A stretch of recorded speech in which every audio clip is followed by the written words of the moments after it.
We're live, right?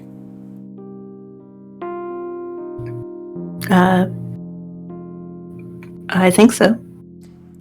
Alrighty, so hello, everyone, and welcome to Points of Light, where we play Dungeons and Dragons. As usual, and as always, I am Nornock, and I am the Dungeon Master.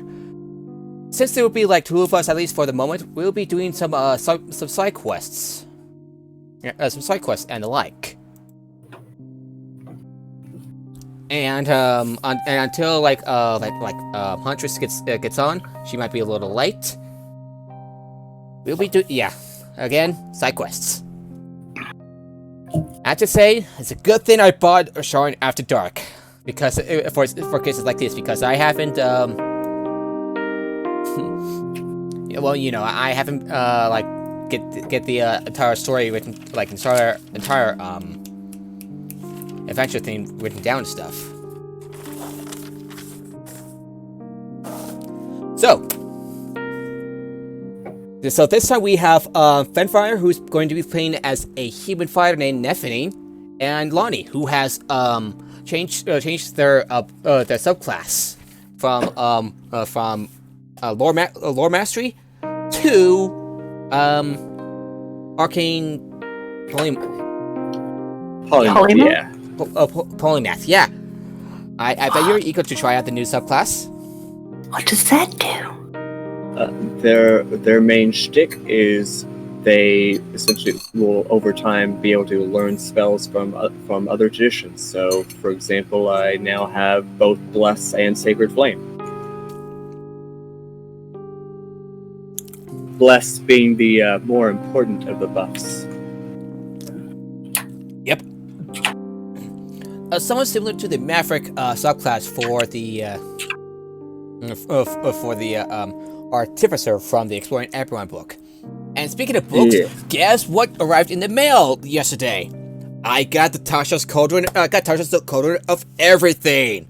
It has like all reprints of some of the stuff, like the previously unearthed Arcana subclasses, and the Artificer class, which has received some tweaks to make it more make it more workable. And also to various extents. In addition, you have additional class options, and the ability to decouple skill and tool proficiencies, languages, and ability scores from your character's race, as well as a custom lineage, which is quite interesting. I'm quite sure I know what in some likelihood that if my brother, whose name is called the Human Blind Hunter, he might have the custom lineage race. Maybe not. Who knows? Yeah, I'm looking at the book right now, and the benefits for it for custom lineage are +2 to any ability score of your choice, a feat. Interesting. And a variable trait in either Dark Vision with a range of 60 feet, or proficiency in one skill of your choice. So yeah, kind of interesting, no? Yeah. And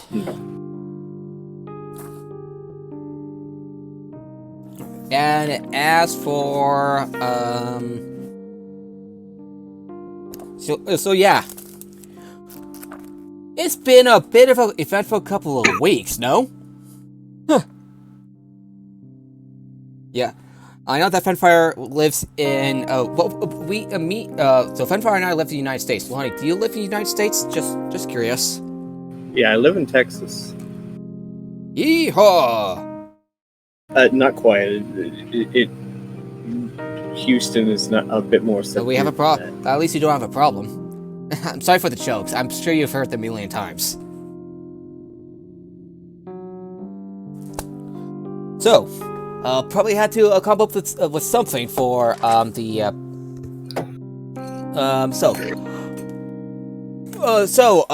actually, to start things off, I would like Nephilim is a Hempire secondary character from the one-shot Banna, and which I declared is canonical because it's set in the same setting and plus dancing elves. Yes, you hear that right, Lonnie. There's like optional encounter with dancing elves. And we served them. Yes. Or at least I think we did. And to start things My off, memory's not exactly the best. yeah, and to start things off, I'd like you to describe yourself, Nephini. How do you and Lonnie meet?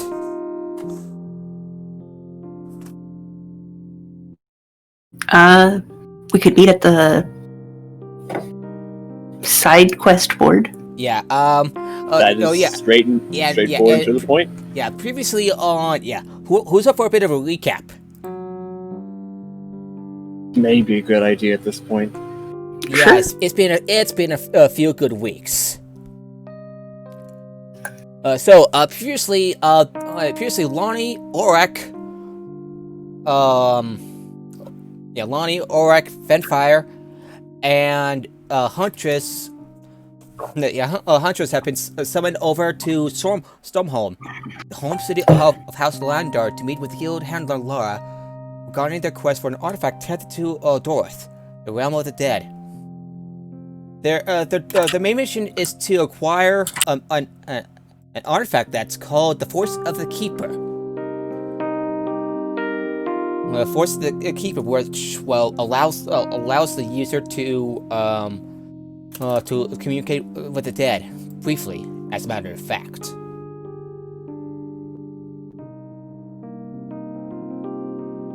Oh yeah, I remember. We resolved the final encounter with the best method of running away. Run away! Run away! Run away! Run away! Spamalot. Oh yeah, that's why I had to look up that meme of everybody jumping out the window. Yeah. Yeah. I'll be reading out loud from the summary. Traveling by airship over the horrors of the demon wastes.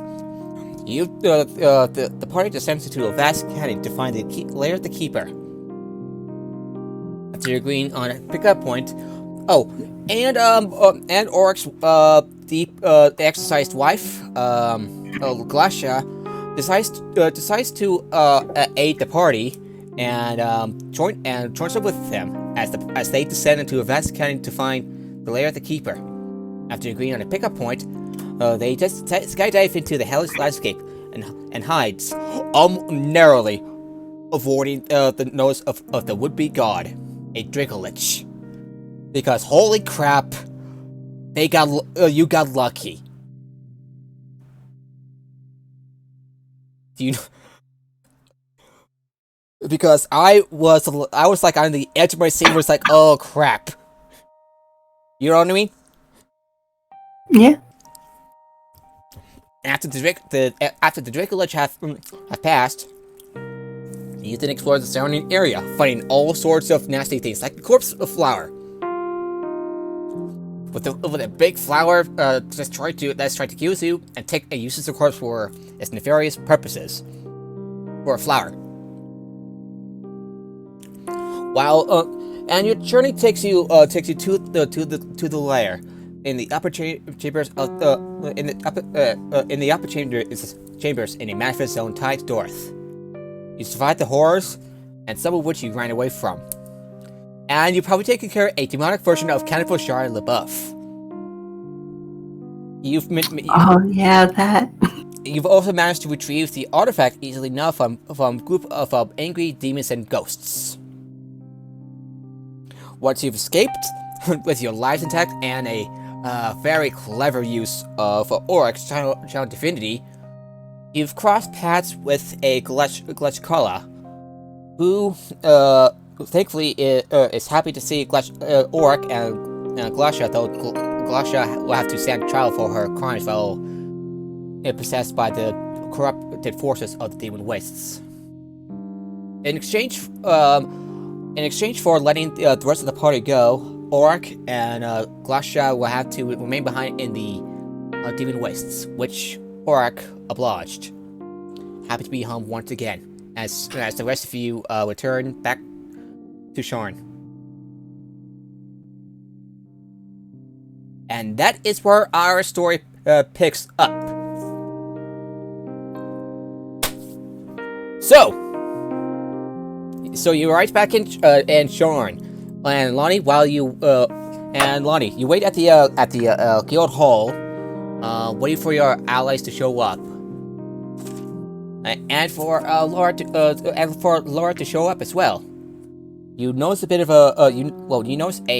notice board nearby. Ahead of you, you saw a what appears to be an armored human wearing a suit of armor. That'll be you, Nephany. An armored human wearing a suit of armor. Yeah, very vague. This one's female. And she has like a. Do you want me to describe her? Yeah, carrying a glaive. Yeah, describe it would be best. Alright, in front of the message board is a 6'2", half plate wearing woman with green eyes and green hair.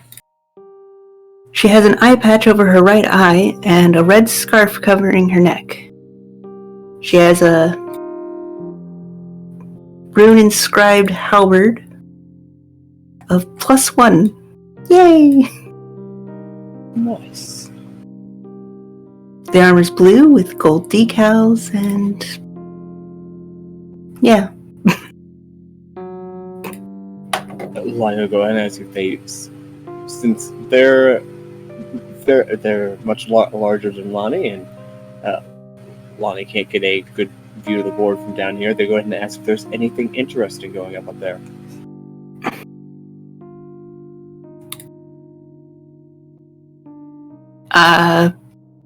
Probably. That would be the cue for the DM to pitch the quest. So you take a look at the board, and you see several slips of papers attached to it. Some of which are bounties, others job offers. Is another day in Sharn. Very good timing, by the way. Very good timing. Is that picture supposed to be taken literally? Yes, this is what you see on the board. A bounty. All right. Yeah, so bounties. You see two bounties and some job offerings. Some of which you had a bit of a feeling that this may be a bit of a this might be a little much for just the two of you. This one looks promising, though. Vanishing corpses. Something peculiar is happening in my district, which escapes my grasp. Bodies vanish from their tombs, gone without trace. No necromancer is accountable for these deeds, I am sure.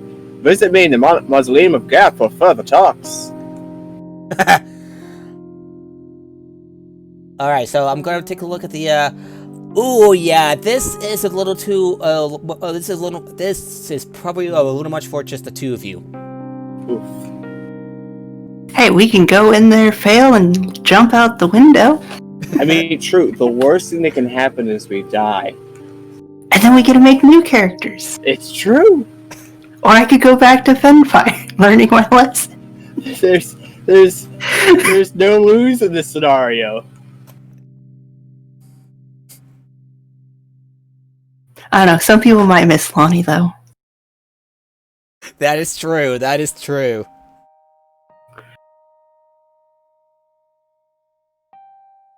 So, and you kind of feel that without people like Apparatus or Bree, your options are a little limited.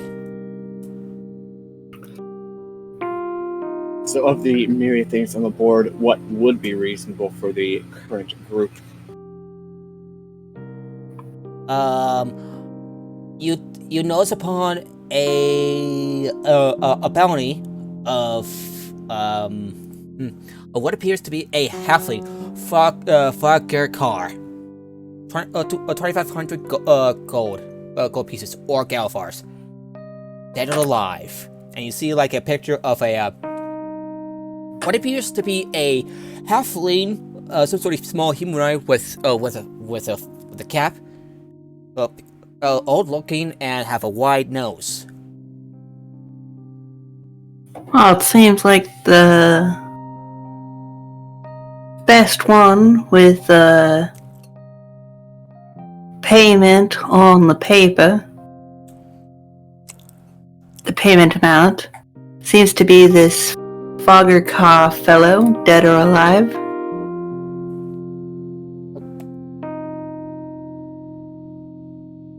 And in my experience, it's best to know what the reward will be before you go in on something.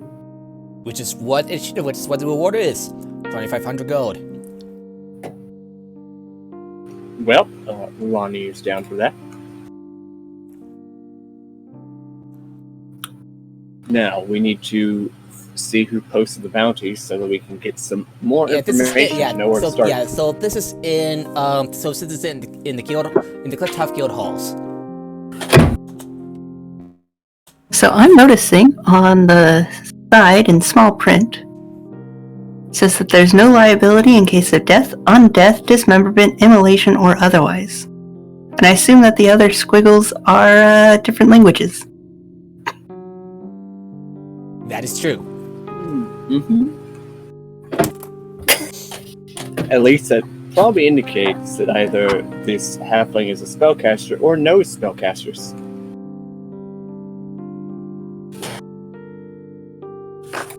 It's also written on the lizard dragonborn fellow. Everyone's a spellcaster. Or friends with spellcasters. That's true. Or maybe they just like to hang out next to crematoriums.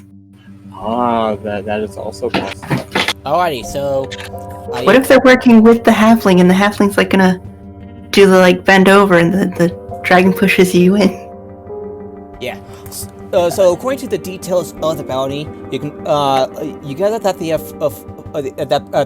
Fogger car resides around. Yeah, you can find more information around the Cliffside district.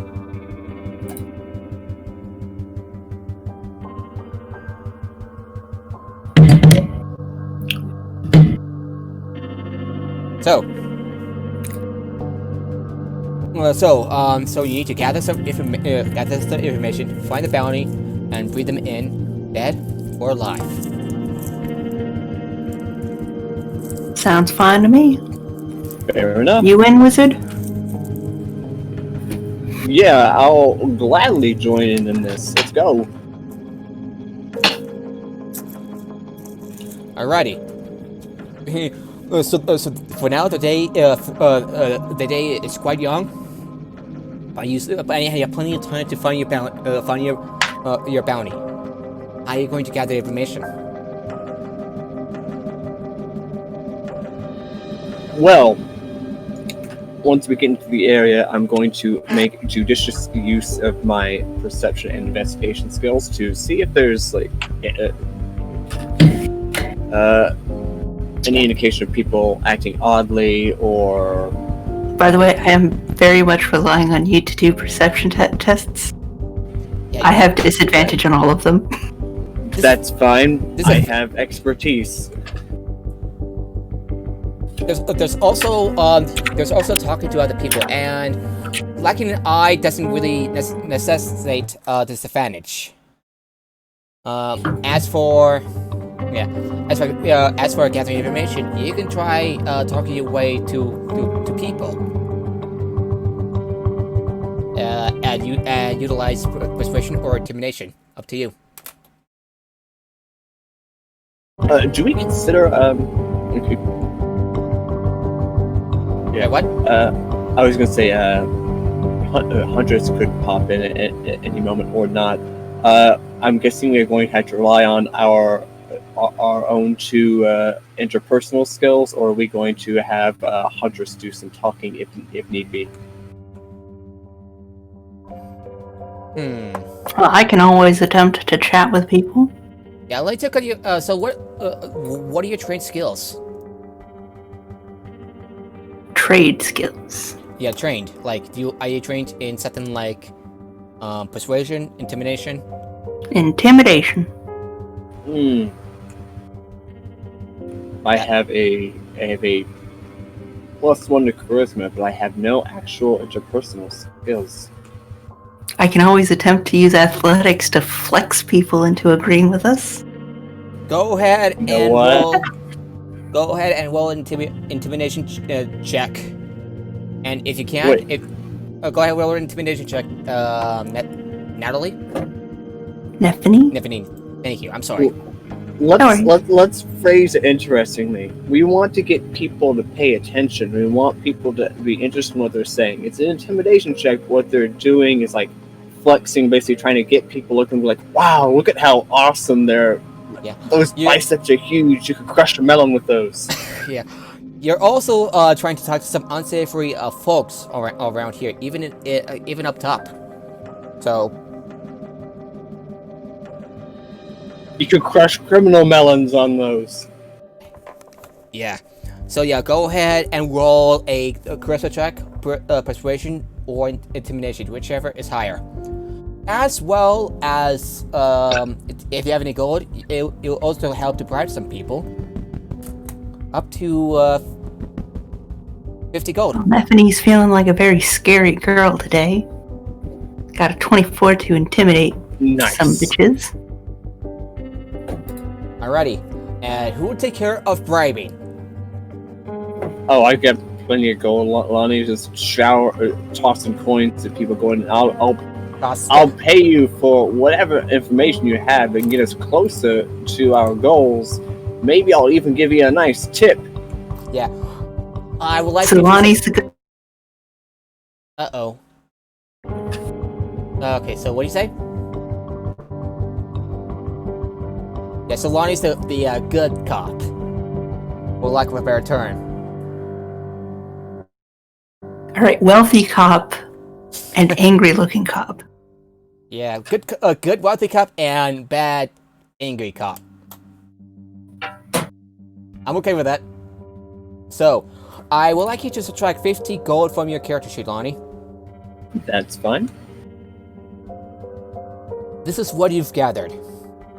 Fakakar enters the muddy harbor water shortly after sunrise, and Seddon returns before the sun is about to sink. As for, he can change his shape and was an adventurer of sorts. And in addition, you now know the location of Fakakar's abode. As for Fakakar himself, he is, well, a former adventurer who is old as dirt, spending his remaining years in the Cliffside District. The location for Fakakar is in the polluted waters of Dagger River, and he collects food and cares for the sick sea creatures. That is what you have known. And according to what have you gathered from the bounty report from fellow member of the Clifftop Adventurers Guild, House Londar trade ship sank not far from shore due to a collision. The captain blames it on him, who has taken the form of a giant octopus for the incident.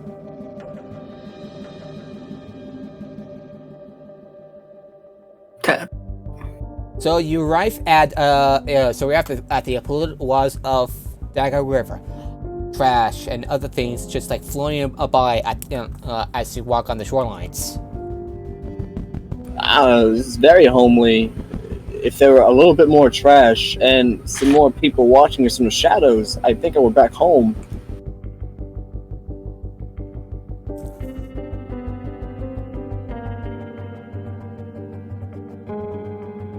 Okay. Had you see the adobe? I had you see the adobe. You say you want to look around? Yeah, let's do a perception check.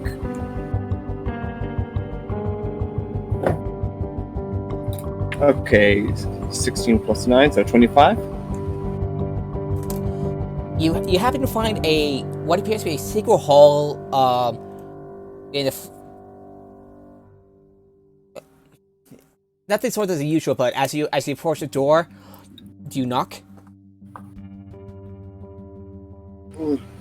I'll get to the... Wait, actually, no, I don't even need to get to the side, because I'm freaking short. If they're going to shoot, they probably aim up. So I'm going to go ahead and use Mage Hand real quick and just knock on the door while being maybe a foot or two away. Alrighty, the door opens and you see an old halfling in tattered hide armors. His features matching the pictures on the bounty. You see a few dabblers from his adventurous face adorning his battered hat, as well as the few tools hanging from his girdle. He also appears to be a large sack that's built like that's rather nasty. Oh, hello there. he says. Oh, Howdy. Hello. Might I help you with something? And he, and before he speaks, he spits his hand 3 times. Rubs his hand together.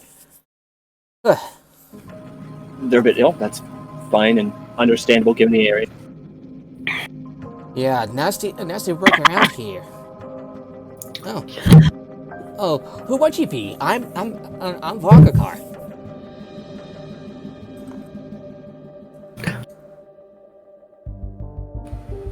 Well, that's mighty fine to meet you. I'm Nephany Cawthon. Pleasure to meet you. Yeah. I would love to shake your hand, but well, he shrugs and shows his hands up. I just watch them. This place is not particularly clean. So I see.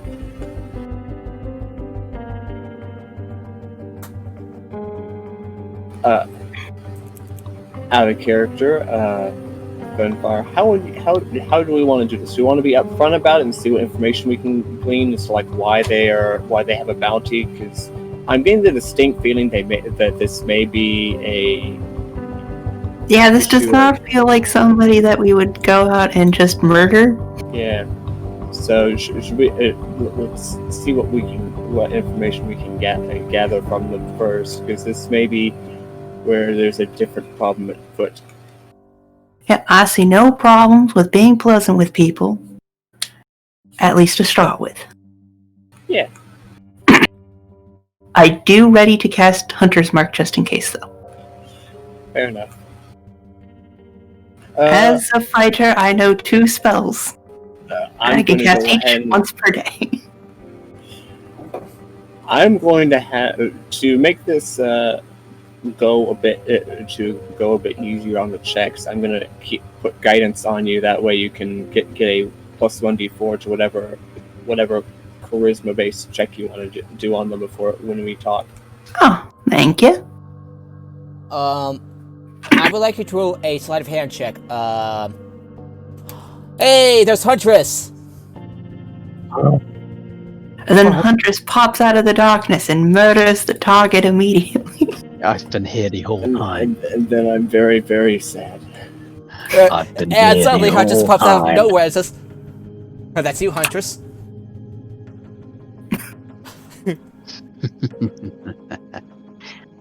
More victims to kill. Oh, what's going on? Sorry. Huntress, you've been looking down. You found a secret hole nearby that contains salvaged, dirty jewelry worth about 150 gold. You were like looting. You were like you were in the middle of looting the secret hole while Nephany and Alani were starting to ask Vakakar about the details. Oh, I'm still looting then. You know, If with it's my loot, I'm looting it because You were saying, Pippa? it might be entirely possible that Nephany would never succeed a check to see Huntress. Roll a perception check. Huntress, roll Oh, a yeah. stealth check.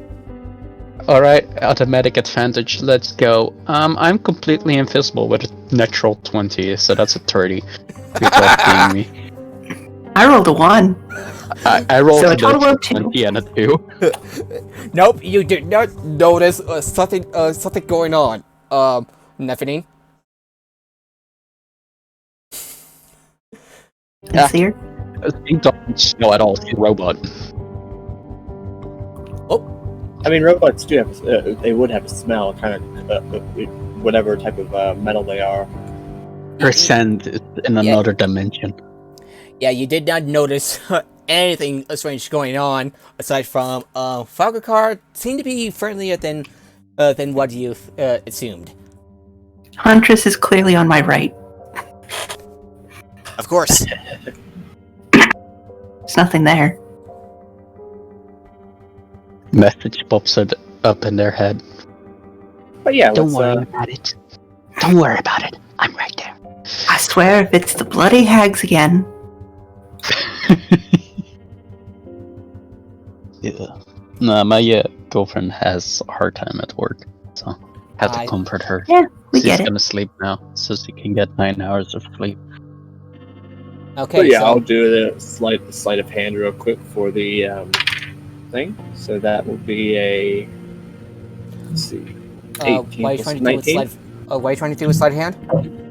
You asked for sleight of hand, so I was doing a sleight of hand. Oh, I was asking. So I was asking Nefini for Hunter's Mark. When she's casting Hunter's Mark on. I said I was preparing. Oh. So it's like, as a reaction, I could do it. Oh, okay, I misunderstood. Okay, never mind. Lonnie, you're good. So, Lonnie, Nefini, what would you like to say to Falkakar? So, Fogaka, is there any reason anybody would be unhappy with you Unhappy? outside of the? Unhappy with me? Oh, I think you're talking about that incident with the trade ship that sank. Oh, right. He must have blamed me for the incident. He was drunk off his ass. You want to talk us through it? Yeah, I agree. Always look before you leap. It's always look before you leap. You not used to be an adventurer like you once. But then I took an arrow to the knee. I was about to say, if someone uses that joke, I'm gonna cast something at them. But You know, an arrow to the knee doesn't really seem like much of a reason to stop adventuring. I don't got an eye. Well, I am getting old. I am old. That's mighty fair. this is a fairly simple investigation. From what I recall of the story, they blamed you and said you turned into a giant octopus. Is that right? Well, I do shapeshift. That is true. But becoming that large is quite a feat. Would you actually be capable of that, or are they just lying off their ass? Well, I can change you to octopus, but no, not to my ability. I cannot go to that size. I've heard stories of other shapeshifters who can change sizes like that. Who can change sizes like that. So I need to keep up with the voices. That's fine. So, now, there's a few ways we can go about this. Now, we could just try to go to your former employer and point out the ridiculousness of the accusation, or do their suspicions of a giant octopus have any different groundings? Was there any sort of octopus afoot, or did he just crash from being too drunk? If I were to guess, like I said, he got drunk. That seems yeah. I do remember the captain. He's quite a bit of an alcoholic. What other crew members were active at the time, or how large was the complement of the ship? Not that. I really haven't heard much about the ship. I just heard about him drinking on the job in the paper and such. If we had a better idea on that, we could ask more questions to corroborate the captain's story. You don't need to worry about it, young one. I think you're young, right? What was that? I could do that. I can ask the authorities to clarify on that story. You don't need to do that for me. I do appreciate the offer. And I assume that you'll be quite busy, so all in day's work, eh? This is rather important, as whoever thought about this decided to place a relatively decent bounty on your head. We don't want to wander off and then someone else come in and just shank you because they just didn't ask any questions beforehand. Yeah, that is true. Do you know who your employers are? Oh. Wait a minute. Are you with the Clifftop Adventurers Guild? Why, yes, we are. Then I believe a bit of a deal. If I can get in contact, I actually worked with them. Maybe we can clear something out. Sounds like a deal?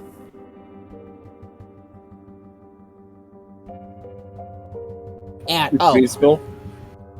yeah, and and I do know that we have a bit of a warforged in here. And that's you, Huntress. Oh, he seized me. Well, 30 stealth. I'm just standing in the shadows behind the pillar. Oh, you can keep the dirty jewelry. It's all yours. Only need to tinkering till. But don't take anything else, okay? Why shouldn't I? Well, Because it's mighty not polite. Have you ever seen me being polite? Never seen I've you. never seen you before in my life. Well, I am not there's a your dragon. answer. I ain't polite. yeah. So, Ain't no reason you can't start now. but what does the bounty say? That's what she Well, said. technically, if I turn myself in, clear some misunderstandings, I believe that. I do believe that you will be rewarded, though slightly less. But maybe. But how does that sound like a good? More importantly than that, Well, technically, I'm not turning myself in, but if go ahead, you finish. if any misunderstanding clears up, I'm quite confident you'll be rewarded. Otherworld is always nice. Yeah. Let's try to get Means this. that I can do more something. Let's try to get this done quickly and relatively quietly. That way, it doesn't turn into a big shenaniganery if other groups happen to catch wind. Yeah. You're quite wise. He looks at you, Lonnie. What is your name? What is your name, son?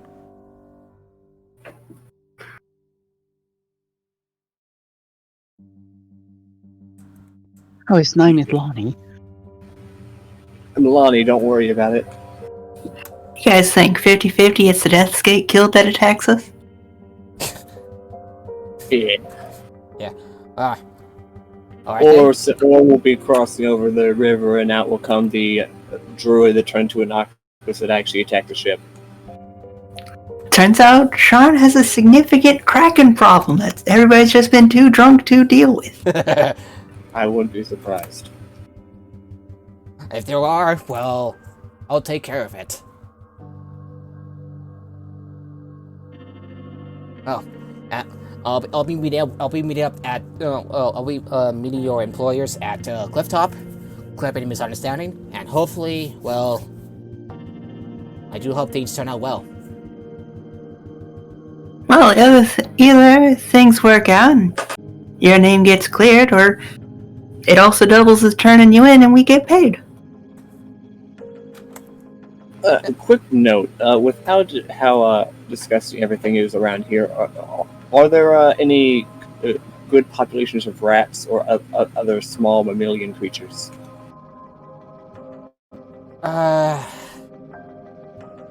Since this is the rather dirty place, since you're in the Dagger River, and part of the lower and quite near part of the lower levels of Sharn, it is quite possible. Okay, as we go, I'm gonna find some of the rats and using using the gnomish speak with small beasts, I'm going to communicate with some gestures to some rodents to keep an eye on them, just to make sure that one, nothing happens to the halfling, and two, that they actually follow through with what they say. Okay, you do that, and you've heard word that Laura has returned to the Clifftop Guild, and is waiting for you for the next job. Now that Huntress is with you, you have the feeling that you might want to bring apparatus along, if possible. So then Nephany, I guess, picks up apparatus and holds him over their shoulder. Yeah, apparatus is about 4 inches taller than Nephany. Just want to point that out.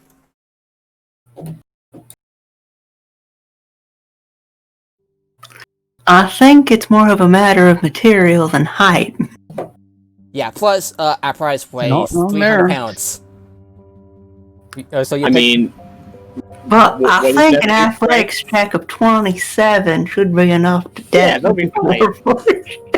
They'll be fine. Especially because they did use the guidance, so technically we can add 1d4 to that check.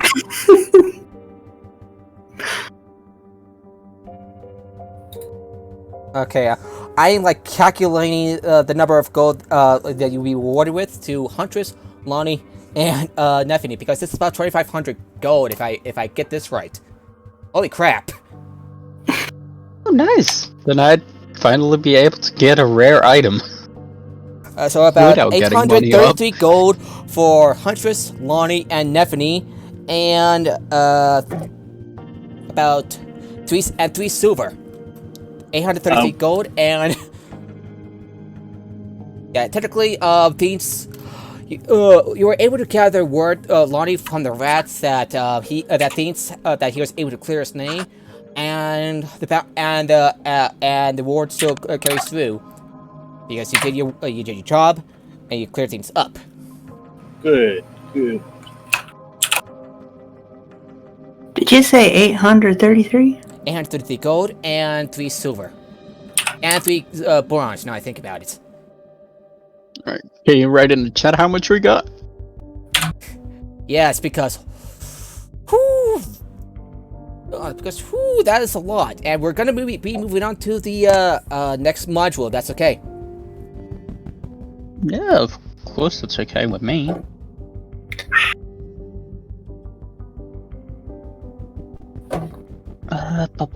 Alrighty, so moving on to the next module. So, what are we getting? 833 gold, 3 Can you write it down? Because I am really bad with it. Okay.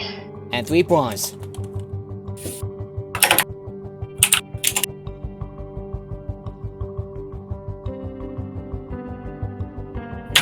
Bronze is copper, right? Yes. Yeah. Right. That now I have 2.5k gold.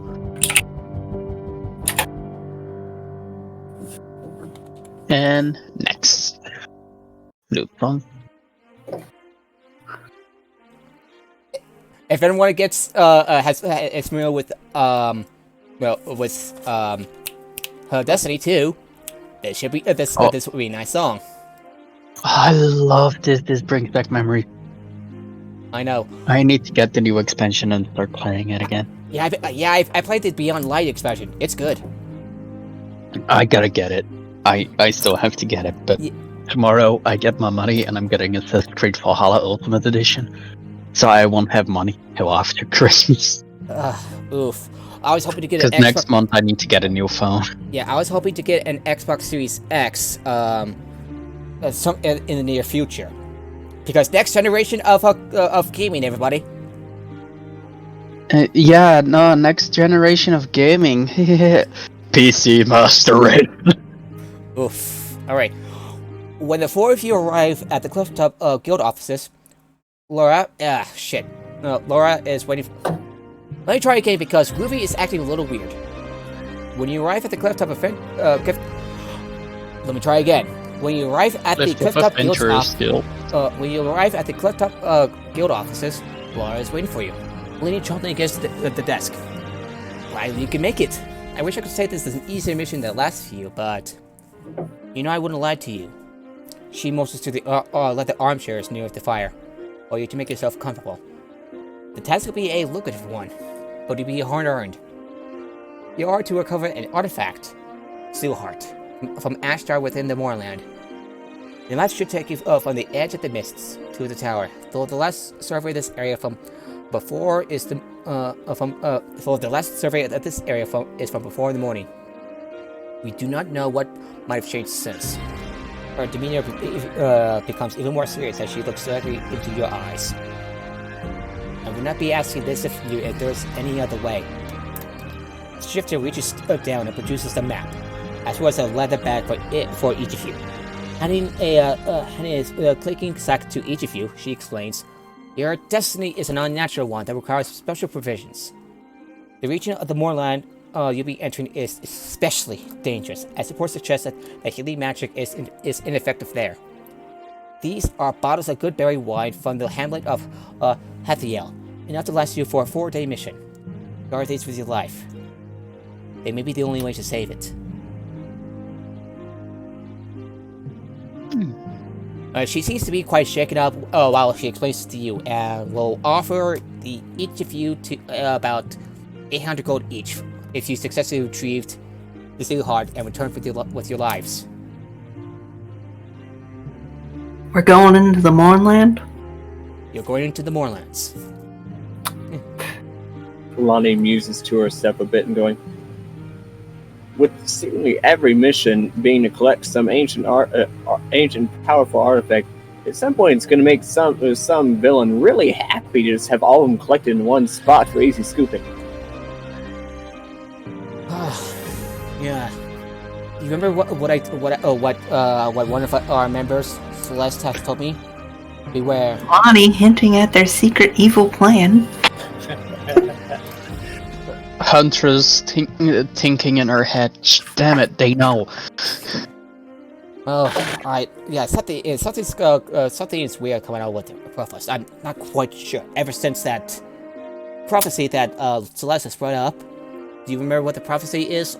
That a prophecy list is, Alani, bigger than your typical verse from Draconic prophecy. I swear to you. Wait, what prophecy? Beware. A storm is coming to Sean. It will tear the sky asunder. Beware the ones who have received the gifts. I've been doing a bit of investigating myself, but that's neither now or here. I'll have someone else look into it if I get the chance.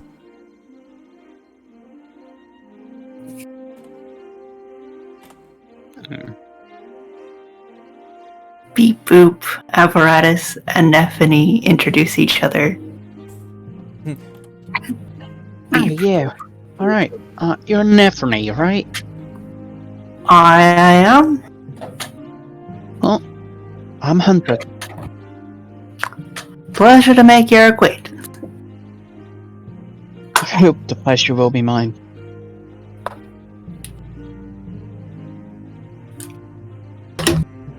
Yeah. I also see that you have other questions for Laura, like the details of the mission. Yeah, worth asking. That's probably worth asking, yeah. So where exactly do we have to go in the Moorland? Well, the Provost's research has uncovered evidence of the Manifest Zone over there. Shavorath. It lies within the Moorland at Ash Tower.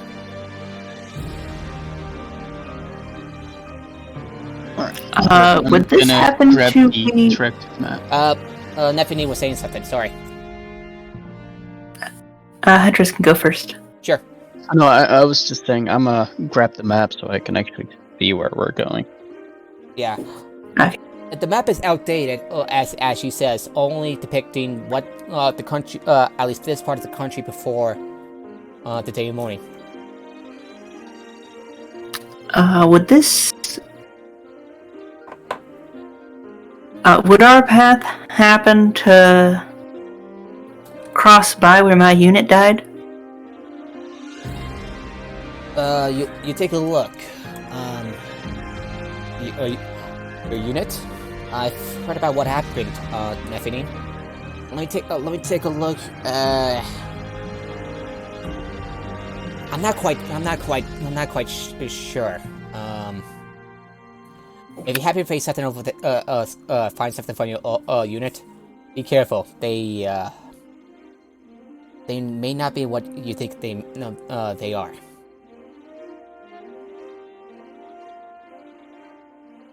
I understand. Yeah, the Moorland is an unpredictable land, where the environment is just as dangerous as the creatures within. Just so you know, there are plenty of things that run amok from, well, the dead that refuse to die to some pretty nasty creatures. Even warforged that just do not like other, Everything is trying to trick you and kill you. Exactly. Doesn't matter what it is. Exactly. So what you're saying You're is an object and it tries to kill you. So you're saying it's a completely normal land because everything everywhere is trying to kill you. Well, No, the water didn't try to kill me last time I dove in. That's just because it wasn't trying hard enough. well, when I said the environment, I'm not kidding. Rings of teeth, dribbling mouths, all sorts of nasty stuff, even living spells. Yeah, I don't fancy encountering a living fireball. I want to Living recommend finding one spells. too. Nasty piece of work. Sounds like a short-lived thing. Yeah. Just imagine seeing a living spell that's hideous laughter. Oh. Oh, wow. Imagine the horrifying sound that you'll hear walking through the darkness in the morning, just hearing a living, hideous laughter spell. Lonnie is honestly down for this. They are all for the academic expansion of just seeing a living spell in action. Somebody's, Honestly, quite interesting. somebody's ear. Holy, well, by the host. Don't really fear a lot. Alright, any To other be honest, questions? I don't really fear anything. Oh, if you're wondering why the healing spells don't work, like I said, it's the Moorland. Moorland fuckery. We know the rules. We didn't make them. We don't need reason. Yeah, nobody knows what the cause is. That whatever's caused the Moorland also caused healing spells to be, well, ineffective. With some notable exceptions like Goodsberry spell. I should probably note thanks to the profile's thanks to the profile's suggestions that she looks at apparatus. That someone like apparatus over there could make an exit from our plane of existence with spell like Do you know anything? Do you know any tricks, apparatus? Like tricks with rope? Duh. I'm just looking through I currently do not see any of these things on my spell list. Technically, I think if anyone would be able to do tricks with the rope, it would be a huntress, since that would be doing sleight. That would be considered sleight of hand. Sleight of Roll an hand, Arcana dexterity, check. that's all up my alley. Roll an Arcana check, actually. Arcana? Here we go. Arcana 16. 22. Spells like rope trick would actually do the trick. And yes, apparatus can easily prepare an artificer to prepare the spells, including rope trick. That's actually a bit Okay, so their magic is like druids, where they know it all. They just need to pick which ones at the start of the day. Yes, Yeah. wizards. Wizards. I guess that also works for clerics. Yeah, clerics, wizards, you name it. Paladins, and Sorcerers also do. no, Basically, everybody but wizards have have to stat fucking spells. learn their spells. yeah. So yeah, so sorcerers, bards, and warlocks know spells. They cannot prepare them. I can't manage my spell. So yeah, that's actually a bit of a hint for apparatus to prepare ahead of time, especially with the rope trick, because rope trick is a second level spell. We're talking about the rope trick spell, not performing a rope trick as in like in a traditional. Not trying to tie a knot. Magic. Yes. Yeah. That'd be kind of funny, though. Yeah, I was thinking. Turns out, all you needed to do to disperse the Moav land was just a simple slip knot. Or like Huntress does a card trick and that does it. Minor Uh-oh. illusion does the job. Uh-oh, I'm having some connection issues, and we're good. Whew. Awesome. I was afraid for some lag spikes. I don't know why. So anyway, and before you ask, no, I don't think healing potions would do the trick. Not even healing potions work in the Moorlands. So let me just to clarify, mechanics-wise, like, how does this impact actual spellcasting? Like, can Lonnie still cast here, or is there any point to make yes, I'll be copying and pasting whatever. So this is so good berry spell and wine function as usual. A paladin's lay in hands. A fire second wind spell. Spells and release that give temporary hit points function as usual. They're not true healing, nor true hit points, and you can use hit dice to regain hit points from a short rest. Though that could be Ronnie has social reports that that it may be a little risky to take some short rests. Okay. And also, reports suggest that that not even a good night's sleep will do the trick. No, there is no good night's sleep in the morning.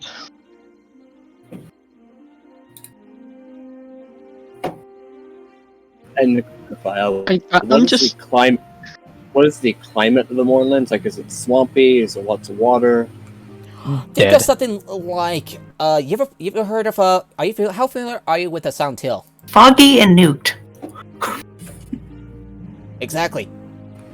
I've played Silent Hill. I'm just wondering, like, if there's any, because I'm wondering if there's any point, like, doing the water breathing ritual on me and Stephanie before we get going. No. No. The air is breathable there for the most part.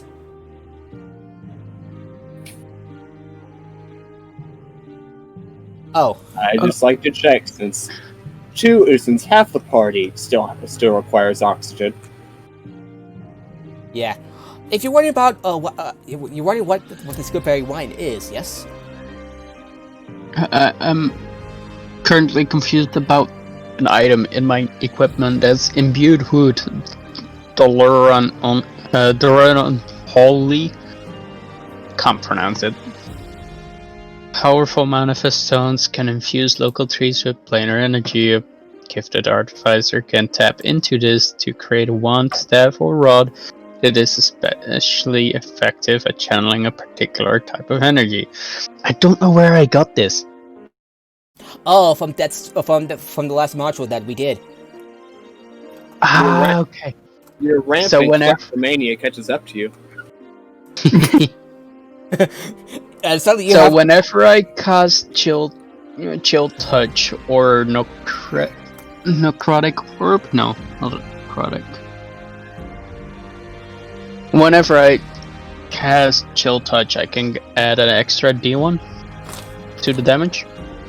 Yeah. I believe. Okay. Very good. Awesome. Then I got everything prepared for potential encounters and the like. Well, are you wondering what exactly this good berry wine is? And what level are we? You're level 6. Yeah.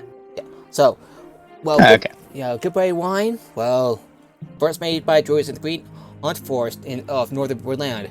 When the morning happened, and the exploration parties found that some regions hampered healing. That wine is literally wine's healing properties still functioned, which you could say is a lifesaver, especially for you since you'll be going into the moorland. Though it may not be as effective as they could in another land. So I got a cloak of protection. Any other What questions? if I get a ring of protection? Yeah, you want to know what artifact she's talking about, or how you would get there? Oh, I'd love to know. Well, this is what the professor has told me. So within the tower lies the Steel Heart, an artifact that he needs for his research. He describes it as a glowing metal orb. It's said to be a still beating heart of a legionnaire devil from Shavarath. And it could be attached to a warforged like a Dosset, or circularly implanted into another humanoid to replace the heart. I would recommend against it because he needs that thing. And but still, if you're curious, he said that it can aid the bearer in combat, but there are some downsides. That's why I said that you wouldn't recommend it, because you can. But the whispers of that devil would slowly drive the bearer to sociopathy. If anyone would like to know more about the aftermentioned planes, you can go ahead and roll an Arcana check. That'll be great for maybe Huntress, Lonnie, and Apparatus. 21. Damn, Lonnie, Apparatus. I rolled a 19. Let's see. Arcana, that's intelligence, right? Yeah, Arcana. Okay. 13 let's see. plus 10, so 23. Plus 8, 19. Oh, Nice. generally good rolls. Oh, Yeah. Lonnie, you still have that torch, right? Do you want to? Yeah, that's what I was using. Yeah, do you want to keep it or give it to someone like Apparatus? I was going to hold on to it, but like just basic passage apparatus whenever they do their check, like does it require attunement? I didn't. No, it doesn't require whenever attunement. it did. It just says. So yeah, there's no real penalty between me passing it to everyone that wants to make an Arcana check. Yeah, this is basically like a bit of a help action. Yeah, so yeah, there you go. It is handed over whenever they make their checks. People can just ask me, like, here, have a torch for a bit. Just bear with it. Just bear with the torch bearer. Alrighty, this is what you've known about Shavarath, the battleground. The plane embodies combat.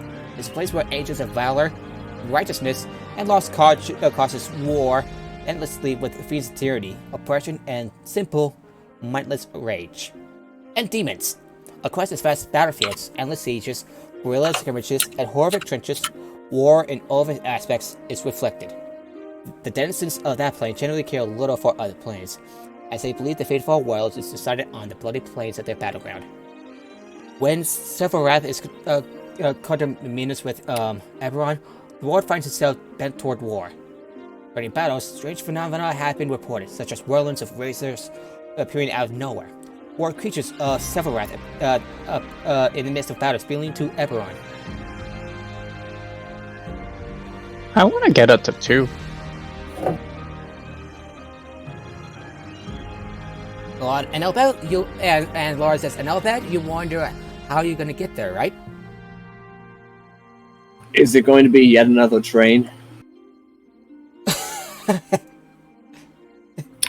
Well, Please tell me it's not a ship. well, Wayfinder's Foundation and the Clifftop Ventures Guide have collaborated to arrange for travel by Orion caravan to Fathiroid, just outside the moorland. After you reach the Mitch, well, the rest is up to you, as you have to use the map to navigate on your own. And yes, you'll be taking the train, but hopefully nothing eventful happens. I've heard what happens with the other train. Trains, plural. With the other train. Plural. Yeah, that's actually been. Oh, actually, just one other train. if I remember the reports right, something really weird happened at the Silver Tower's local. The train made it stop at that place. No, it made it stop at what's the place called? Fatigon.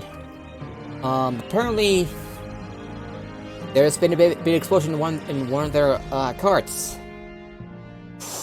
No one was injured, but there were actually a couple of people that were rendered unconscious briefly before suddenly waking up, including one of our own, a Warforged, which is really strange. Witnesses have seen what appears to be a male human in a brown coat, and carries some sort of weird device, wears some sort of weird device in their left arm. And witnesses say that he's been confronted by Celeste before he disappeared suddenly.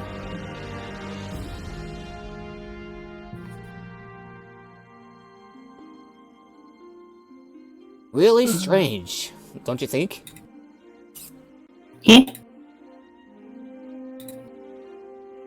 Honestly, with the security measures on these trains, I'm more surprised when they manage to get to their destination without anything going wrong.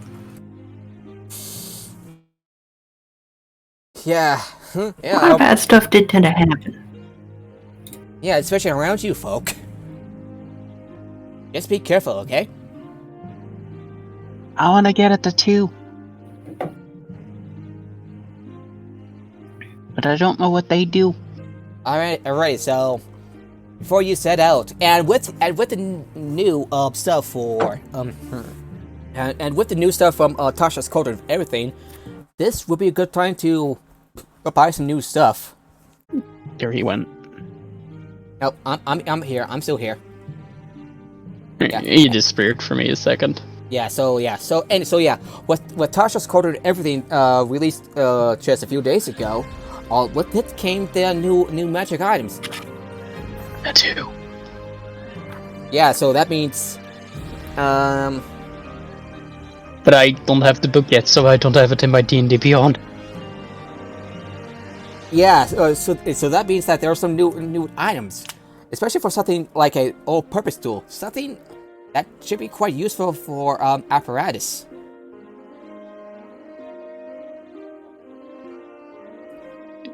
I want to get my new shit.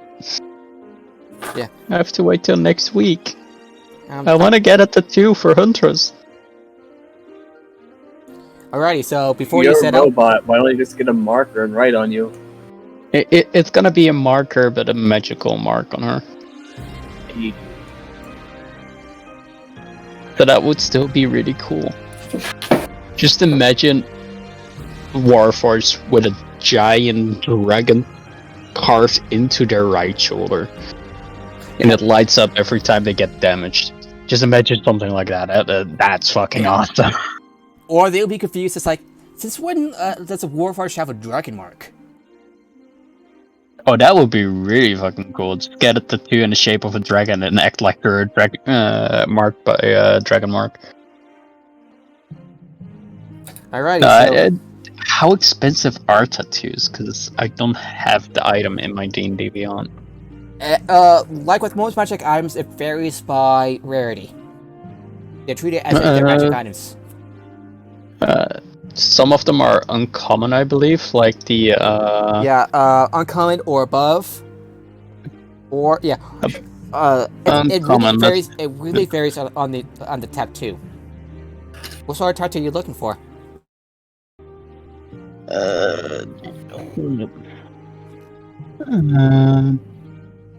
Because I don't know what they do.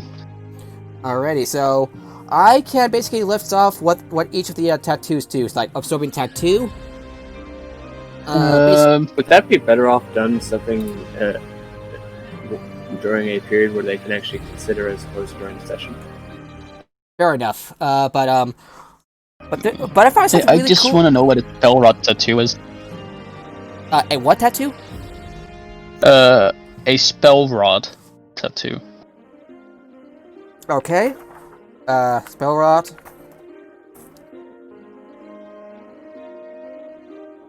That's a common item. Or fairies. Fairies. Rarity fairies. Common for cantrips and first level spells. Then that's the perfect way to get Right your skin by a magic needle. To use that tattoo, you must hold the needle against your skin and speak the common word. The needle turns to ink that becomes the tattoo, which appears on the skin in whichever design you like. Once the tattoo is there, you can cast the spell, requiring no material components. The tattoo glows faintly while you cast the spell and for the spell's duration. Once the spell ends, the spell vanishes from your skin, so it's a consumable magic item. Oh, so it's like the tattoo gets consumed. Okay, that's really cool. I'll look into it when I have the book. It's for when we have a little bit more downtime for shopping. Yeah, this is a good time to do some shopping. And ooh, look, the all-purpose. Ooh, I'm gonna list off some of the stuff that might interest some of you, like a spell book, an arcane grimoire. Arcane grimoire, especially useful for Lonnie. All-purpose tool for apparatus.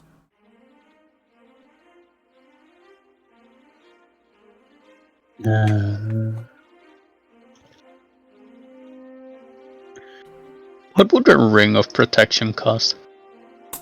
Alrighty, a ring protection. I'll look it up. It's a rare item, so probably gonna be super fucking expensive. $80,000. Oh, we already gave off the voice of the keeper, right? Yeah, you gave back the voice of the keeper, so be sure to remove that from your character sheet. Yep, I'm removing that now. That's why I was checking my character sheet earlier. Yep. Alrighty, so a rare item for ring protection would cost 100,000 gold pieces. No, that's a very rare one. Monthly. 11,000 gold. Yeah, I only have we could buy it for you. That's not gonna work. Good stuff, but that would be not worth it. Yeah, that would not be. Yeah, that would definitely not be worth it. Right. Yeah. So let me look through some items that are plus one. Are you interested in one of the new magic items from Tasha's Cauldron and everything? That depends. I'm also asking Lonnie and maybe. I haven't examined them closely, so it would be a long time.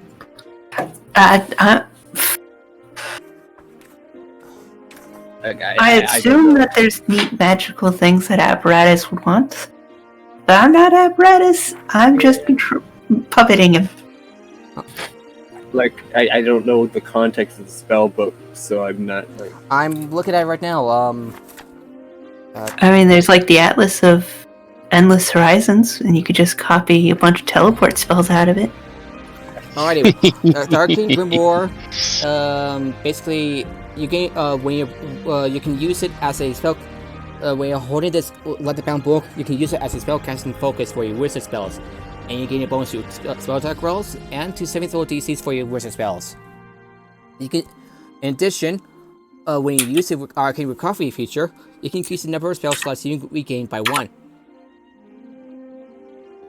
An additional spell slot from resting is nice, but not really worth the gold right now. Yeah, it could be. It has various forms of rarity, from uncommon, rare, to very rare. I'm currently going through the items that I can actually look at. It's a spell focus +1. Yes. Nice. Or spell focus +2. Yeah. Or spell focus +3. The all-purpose tool is a lot like that, but for the artificer, and but with one difference: you can choose a cantrip that you don't know from any class list. Right? For 8 hours, you can cast that cantrip. It counts as an artificer cantrip for you. Once this property is used, that can't be used again until the next dawn. But I don't really want to spend any of Apparatus's money. No, she didn't mind. As long as she gets some use out of it.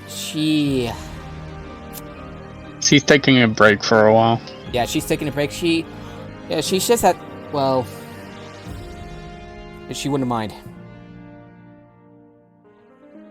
Private things. Okay. I'm sorry. Can't be here. I don't know what they are, but yeah, it's not our business. Just apparatus can't be here. Yep. I'm Okay, sorry. what's the cost difference between the uncommon version of the spellbook and the rare version? A lot. Yeah, Well, so, I would imagine it's a lot. I'm doing some long-term calculation.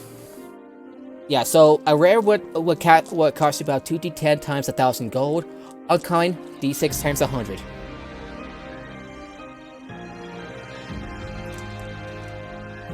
Right.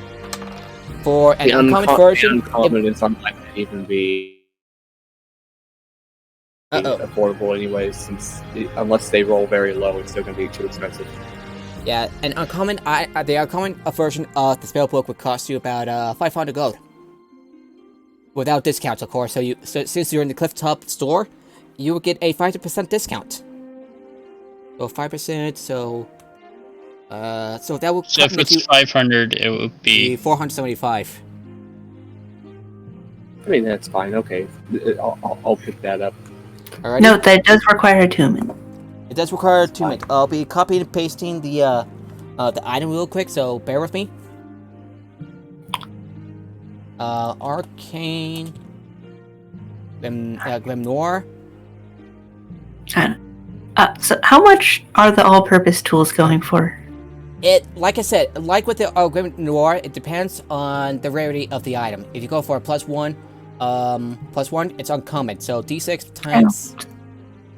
Yeah, so like, what's the uncommon ones going for? What's the sonic screwdriver at level 1? On sonic. Oh, so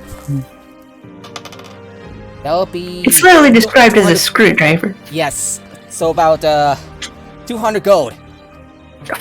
Yes, apparatus is buying that. The 200 gold. So with the discount. If it's a problem, Fenfire will pay for it later. Yeah. So with the discount, 190 gold. Okay, so you said that the Grimoire was 470? 475. You're close. Alright. Alright. And the tools, how much? 190 gold. 190. Alright. Now you have two magic tools. Integrated tool of Tinker's Tools and a Should I let the player know? Probably. Yeah.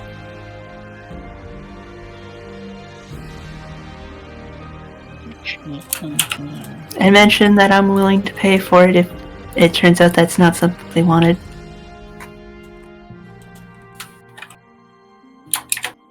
Yeah.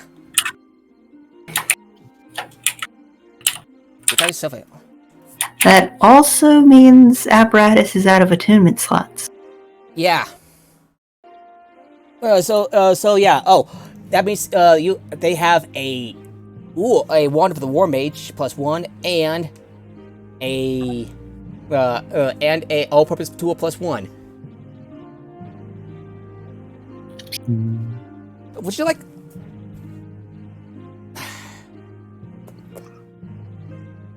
I'm trying to think. So would you like? So would you, as apparatus, would like to give away the wand to someone else, like Lonnie? Up to you. Or up to or. Go ahead and sell it. If it's not going to be used, it can be sold. And the all-purpose tool from the Torian Eberron book. Up to you. I don't know what those do. So, okay. I'm William. So I'm looking it up, but it's in the Torian Eberron book. So, 1 second. Everything goes to a crawl as we I look up the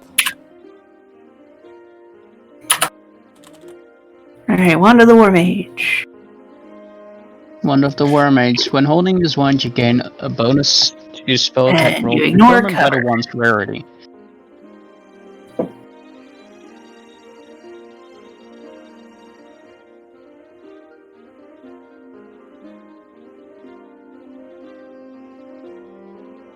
Okay, I'm looking it up. I still love the Wand of Pyrotechnics. Common, okay. Integrated tool, there we go. Format's gonna be a little messed up, so...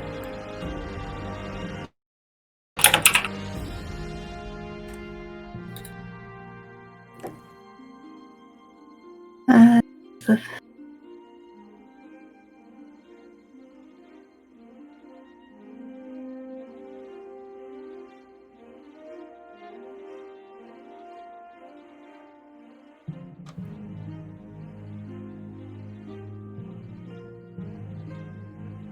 Yeah, so integrated tool, wondrous item, common, requires use by a warforged. Integrated tool attaches to the body of a warforged, and decide to choose this one of the following tools that weighs 10 pounds or less: arson tool, forestry kit, person kit. Yeah. All right. Oh, oh, I mean, so it's not a two. So it's not a tube. So it's not a tubement. It's not. I guess it was just written as attuned on the character sheet to I honestly, represent that it's integrated. Yeah, and I thought it was. Which I guess is covered by the fact that Yes. integrated is in the name. But it's not tuned. Okay, that actually clears clears things up. So Apparatus's arms are just kind of like the arms from the Michael Bay Transformers, where they can just shift them into whatever they need. Alright, so Huntress has 2 Kyber dragon shards with her. Yeah, and I believe it would They're worth 50 gold pieces. 50 gold piece each. Yeah. Guess you sell those for 75? Like total 75, or I signed both of them for 100. Since they're about two shards and 50 gold each. 75 per shard. Alrighty. I'm gonna try to sell them for 150. Go ahead. Go ahead.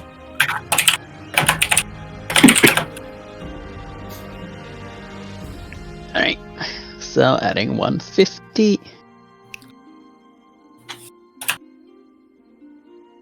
There you go. I'm getting rich. And Oh, and by the way, Apparatus is still carrying a dead, is still carrying a corpse, a corpse of formerly undead seagull. a now dead undead seagull. A re-dead, I think. Redeaded.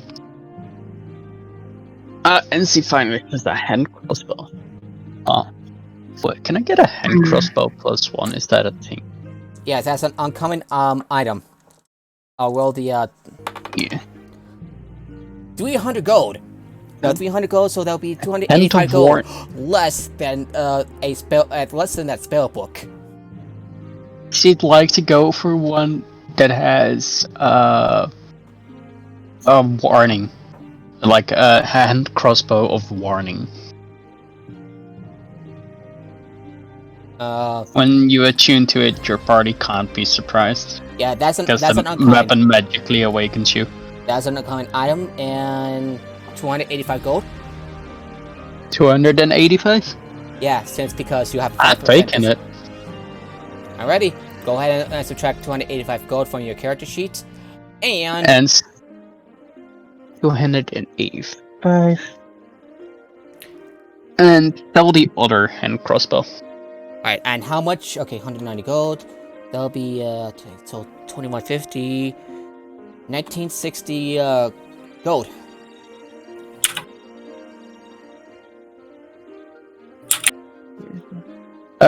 I'm selling my hand crossbow, so that would be 75 gold pieces for my hand crossbow, my regular one.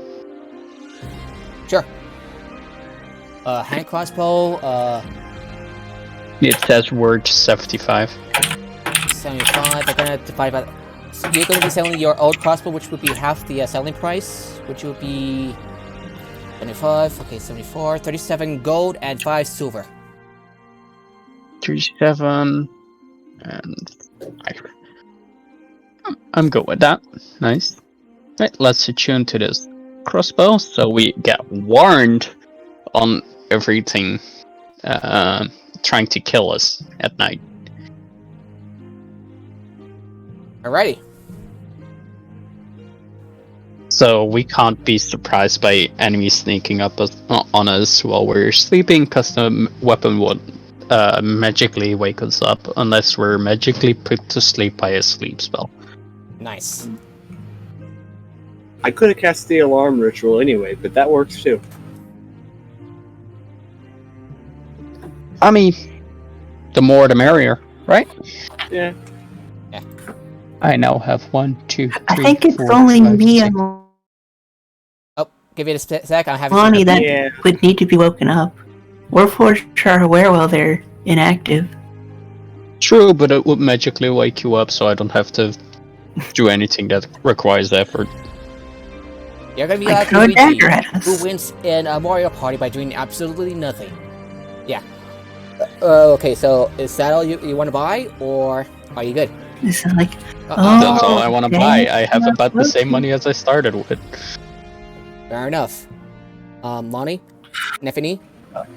I'm good with that grimoire. I think I'm good since I'm saving up. Since there's a lot of spells I'm going to want later on that I'll need to be able to afford to start researching. Alrighty, you start copying your spells over to your to your new spell. Would that be more of a spell book or a spell shard? But with just the like a spell shard, but with the mechanics of the because this is Eberron. Up to you. I mean, my old arcane focus was a crystallized pistol, so.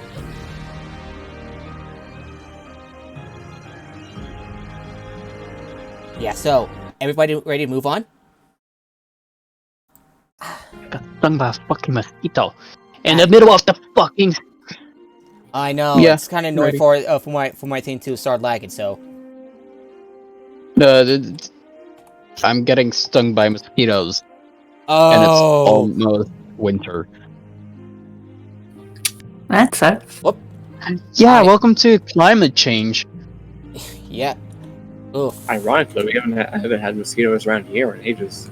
Yeah. Wow, there does not seem to be like any cheap tattoos that are useful for a fighter.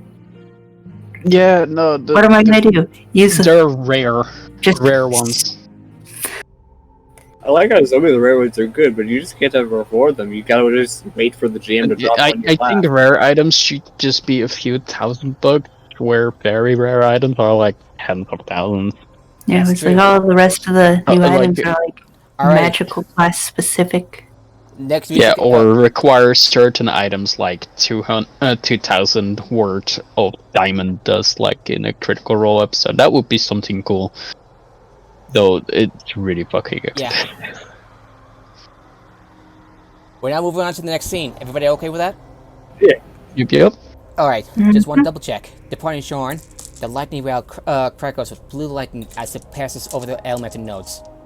2 days later, as the train pulls into Fatty Rond, you can't help but notice the rail line continues past a large wall of grey mist. Can't help but notice. You can't help but notice the rail line continues past a large wall of that grey mist. However, the Orion airs aboard the rail, explaining that the train would not be able to move forward beyond it. On the day of mourning, many elemental nodes mysteriously moved or vanished entirely, and rail travel there has entirely discontinued since.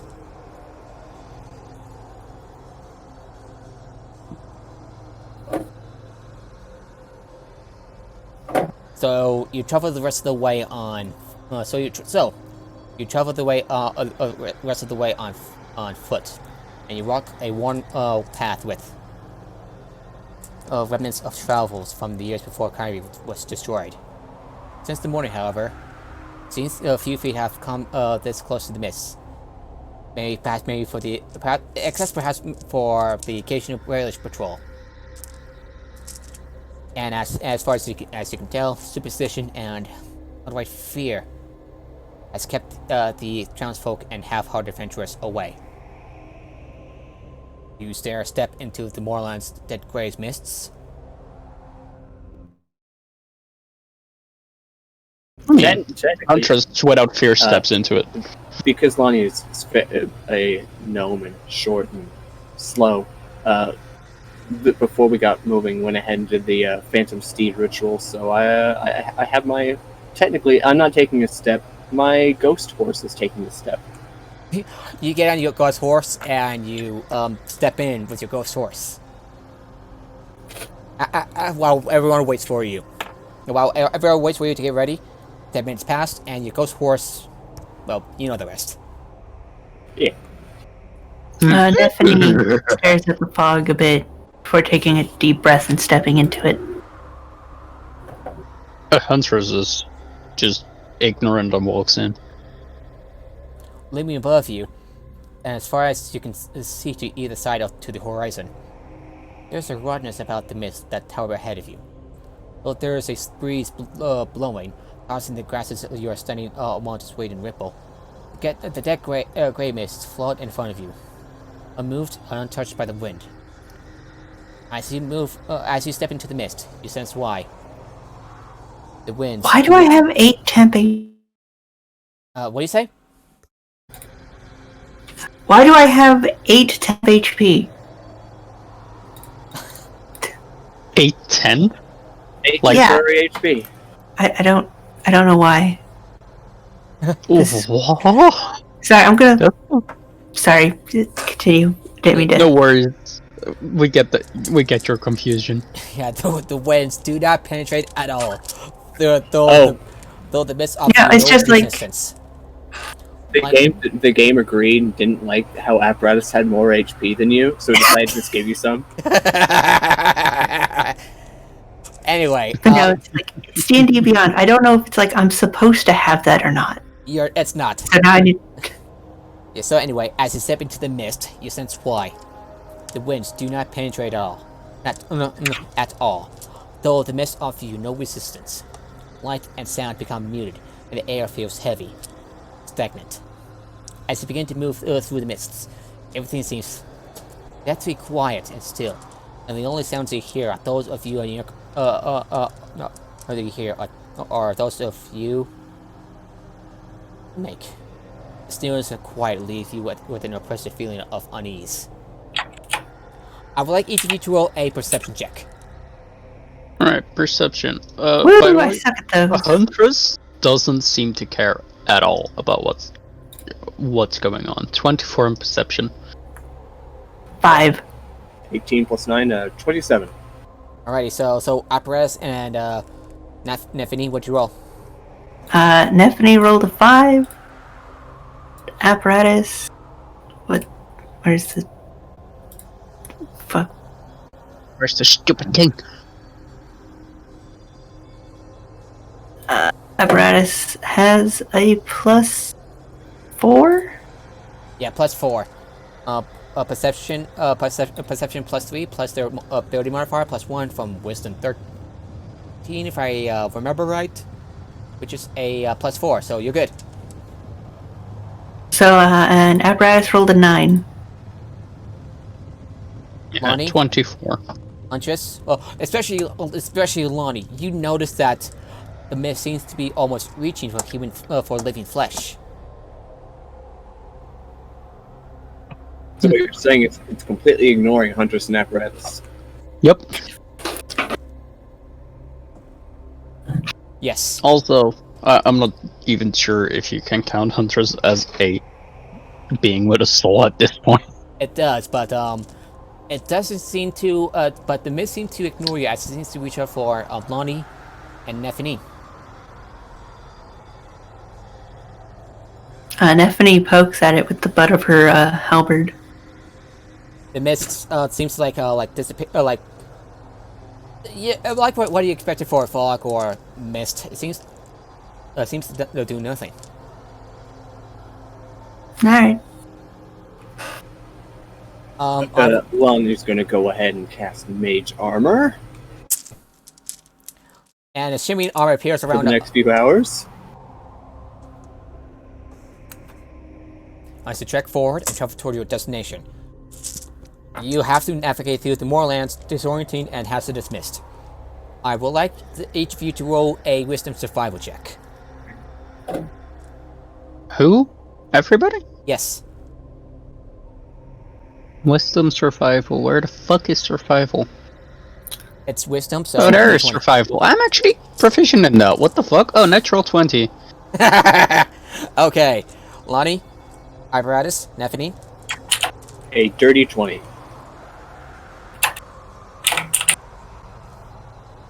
Alright. So 17 So, plus 3. 11 Wait. and 16. So, a hand crossbow of warning is a +1 weapon, right? Right, Yes. Oh, sorry, what about the... a hand crossbow of warning is a +1 weapon, right? I don't think so. No, it's just... Pretty- No, it doesn't add any... It's not a +1, so sorry. It's just the warning. Say this, and it isn't. Okay, just making sure, because I was a little confused, because the other green weapons did have a +1. That is fair. So, you are able to navigate through the mist, though the environment is starting to wear down on you. It does count as magical, though, for resistances. So I would like each of you to take, so each of you takes about 5 points of psychic damage. Damn it. So, everybody that didn't save? No, everybody saved. If you didn't save, the damage would have been worse. Ah, okay. Shit, I should have gotten that thing against psionics. Oh well. Hunter doesn't mind. It doesn't feel anything. It still affects you because you're not quite used to this environment. True, though. In our power He doesn't feel the pain, he just takes damage. Yeah. So something feels a little bit off as the hour passes. Another hour passes, and I would like you to make another survival check. Alright. 15? Plus 3, so 18. 18. The environment is trying to kill us. Damn. Nephany. Okay, so Nephany, apparatus. Yeah, we're rolling. Nephany 24. Apparatus 3. Oh, you find yourself a little bit lost in the mists, and I would like, and each of you takes about 10 points of psychic damage. Each of us? 10? Yes. It's a good thing you still have your good berry wine. I'll copy and paste what it does. As in the entire party takes 10? Yes. Okay. This isn't because apparatus rolled low, is it? He's just mad at us. I'm not mad at you because this is a very harsh environment.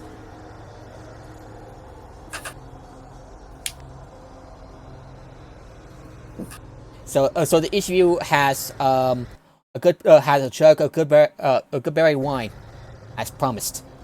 Healing potions will not work here unless a rope trick would do the trick. Apparatus, do you have a rope trick prepared? Yeah. It'd be kind of weird if I didn't, given how much you told me to do it. Uh-huh. I mean, I'm that knucklehead player that ignores it. Yeah. And you stumble upon something strange. You find him on, and you stumble upon a stone larger than a fist, with Nephany's name etched on it, Nani? along with a pile Just of the ignore remains of it, sacrificial animals, and you see a nearby tree that has the branches swaying and cracking, despite the lack of a breeze. Just Alright. try to ignore it. So there's a rock with my One name And a tree. And a tree that has branches swaying and creaking despite the lack of a breeze, along with a pile of the remains of animals that surround the that surround the stone. There's not a well nearby, is there? Never mind.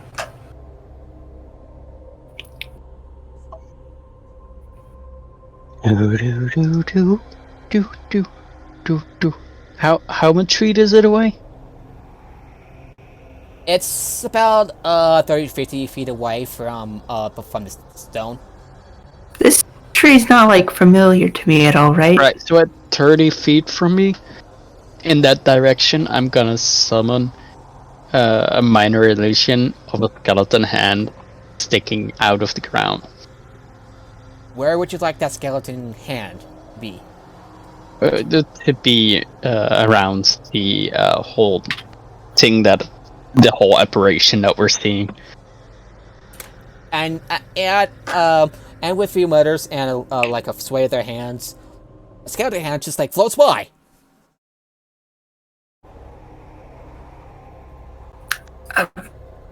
Neffany, you kind of glare at Huntress as you see this.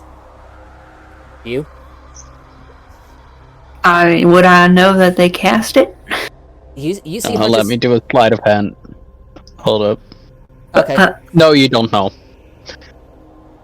Okay, you didn't notice. You just like... Of course I didn't notice. Huntress is clearly standing on my right side. I don't got an eye there.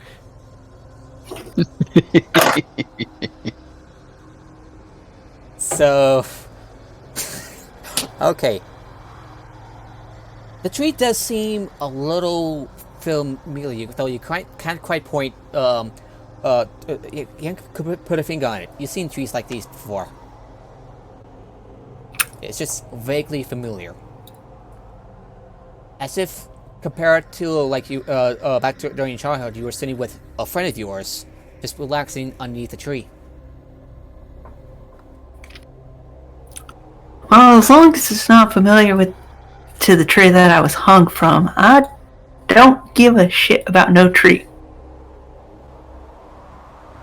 Spooky trees, spooky mist. And speaking, yeah, now that you mention it, when you said this, it's like you feel a chill down your spine. God damn.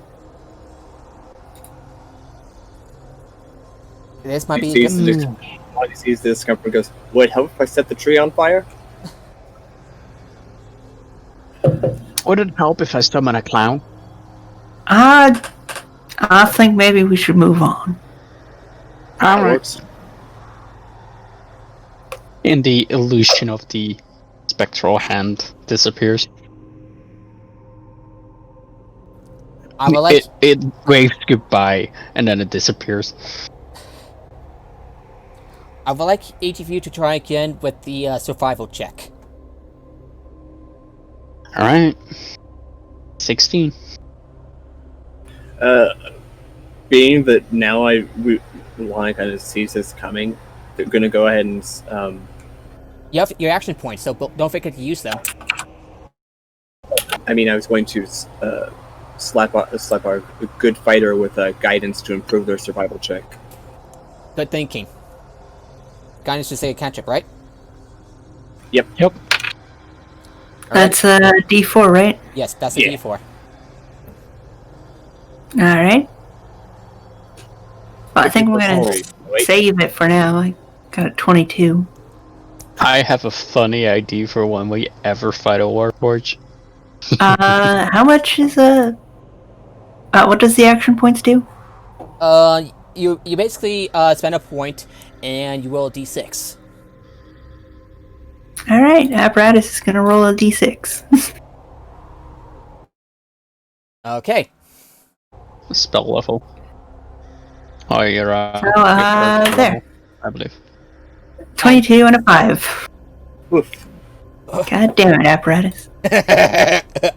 Yeah, Apparatus is so not used to this, but thankfully the rest of you make up for it as you manage to navigate through. Unfortunately, you still take about 5 points of psychic damage. Another 5 points. Got it. Line half, they're gonna chug some of the wine, come back to full. So good berries. I'm gonna see what. We each got our own jug, right? Yes, 5 doses. All right. And Lonnie, I assume you gain about 10 hit points, so you're back up 30. What? Oh, Johnny, Lonnie, Chuck, used up a dose of their good berry wine. Is that right? Yeah, the thing you put I thought here it- though says it restores 20. Oh yeah. I was that it was all. Oh it yeah. also- Oh yeah. I thought it was. I'm terribly sorry. So 40. Yeah. So you're back at full hit points. Why I strategically waited till I was at 20 before drinking it. Yeah. Would anyone else like to take a chug out of their own? Take a dose of their own jug. Depends. How long does Hunters think they'll be in the Moorland? It's gonna be for the. Okay, well, within an area. Yeah, it's only. it's pretty much for the rest of this module. So Yeah, but how long in daytime? We don't know. you have no idea. At most, maybe 4 days. You really need to be careful. Oh, what? Huntress is gonna wait. Wait, so if you drink some wine, healing effects that don't function at half capacity. Only, yeah, aside from good berry. Good berry. That's neat. Could it be that Hunters would have bought a good berry wine thing? Everybody got one. Yep, everybody Yeah, has but, like, one, and you have not 5 another doses each. jug. So a jug would net you about 20 hit points. So if you, Like, I'm sorry. yep. Would Hunters have kept in mind that would help, so that she would buy another one of that item if she could find it?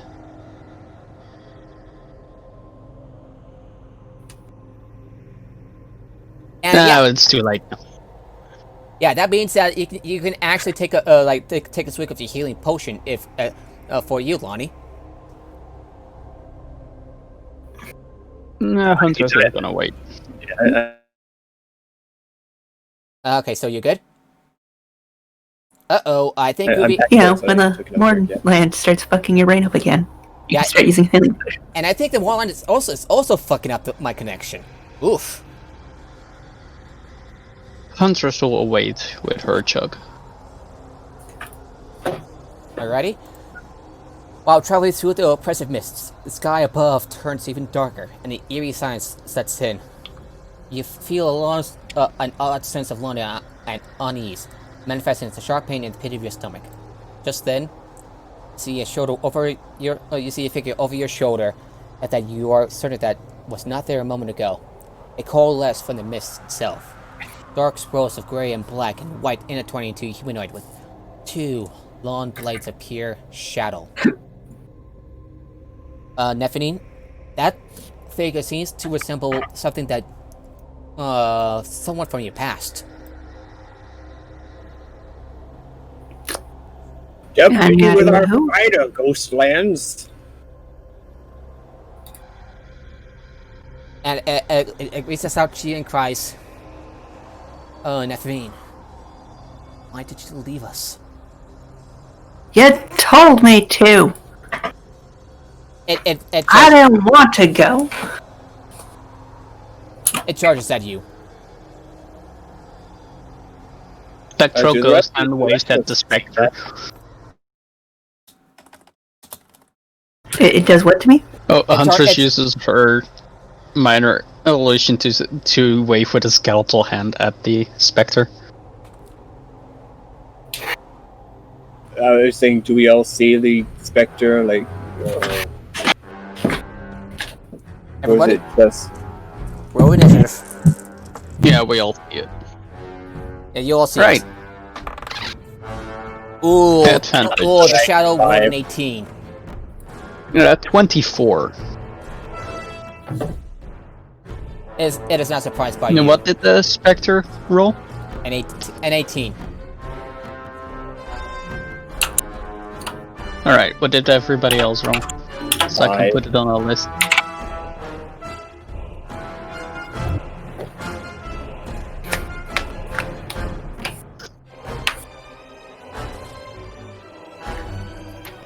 Alright, and Lonnie, what did you roll?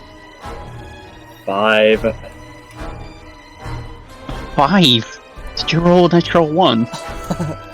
I rolled a 2. Oof. You think Lonnie has a +4 to initiative? I used to have a +5, but then I had to switch away from War Mastery because it stopped being a thing.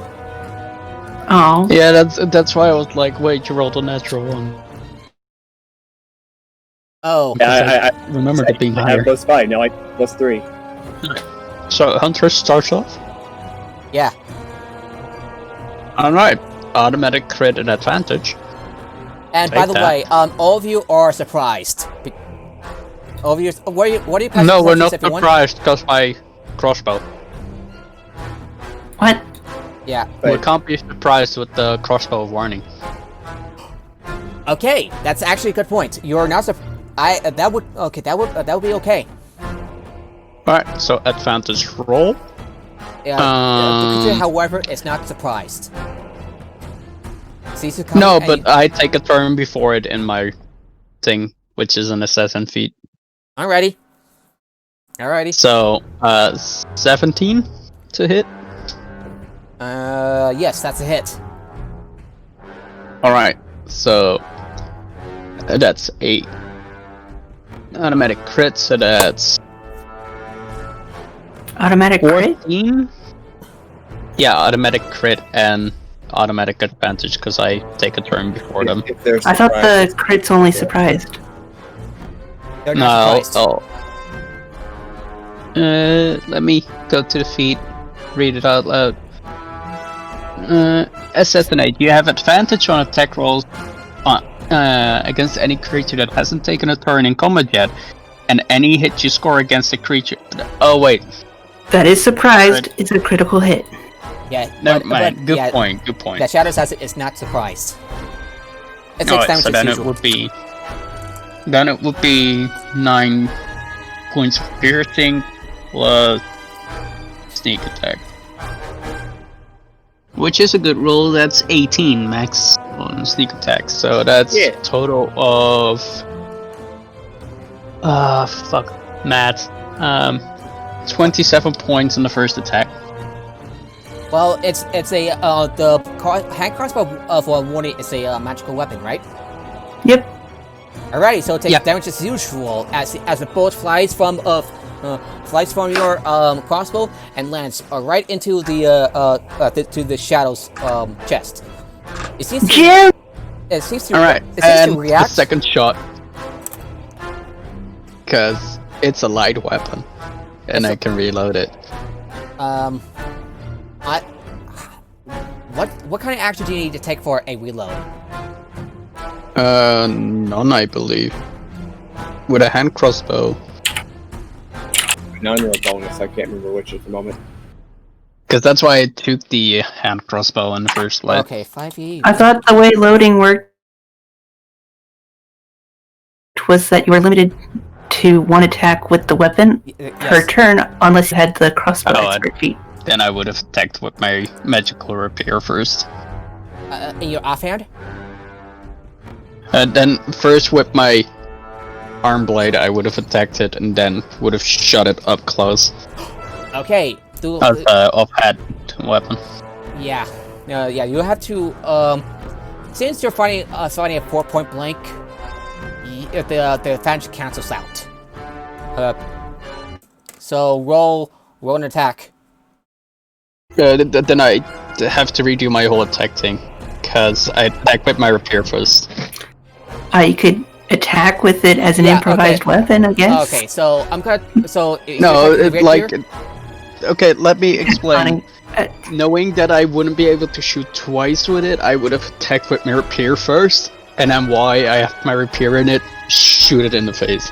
Yeah, you do the same amount of damage for simplicity's sake. I'm not gonna have you reroll the damage. You stab your rapier and seems to react in surprise when you stab it in the chest. Rapier would actually add 2 extra damage because of the weapon property. Alrighty, so that'll be a total 29 for simplicity's sake. Yeah, and then the second attack would be with the crossbow, which would be 21 to hit. That's a hit. And that's 6 points of damage. Alrighty. Both are magical weapons. Yeah, and very quickly you step back and you fire a crossbow. The bolt flying from your that hip fire. Yeah, you do a quick hip fire and the bolt lands on the shadow. Would that be your turn? That would be my turn. Nephilim, you're up. Alright. Gonna do the obvious. Gonna do the attack action. You can attack twice thanks to your fighter level. Go ahead and roll. Yep. First swing. 24 to hit. That's a hit. Do you have magical weapons? Yep. Nice. 14 damage. Alrighty. You slice at the shadow assassin. At the shadow of what appears to be one of your friends, and it hisses at you for 14 points of damage.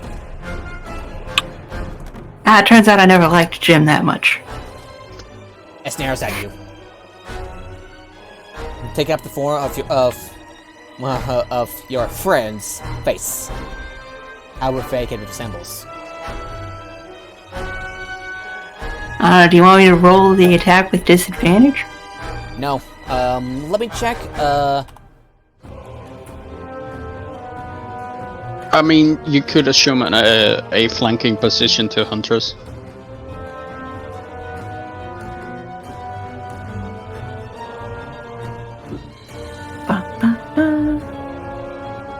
Okay, you don't need to roll for disadvantage. You're good. Alright, then second hit. 23 to hit. That's a hit. 14 damage. Another slice, and you see. Then Polar Master bonus attack. 23 to hit. That's a hit. And that's 9 damage. Yeah. The cost of slices and a whack from the puddle, and you can tell that it's starting to fall apart, though it is still standing.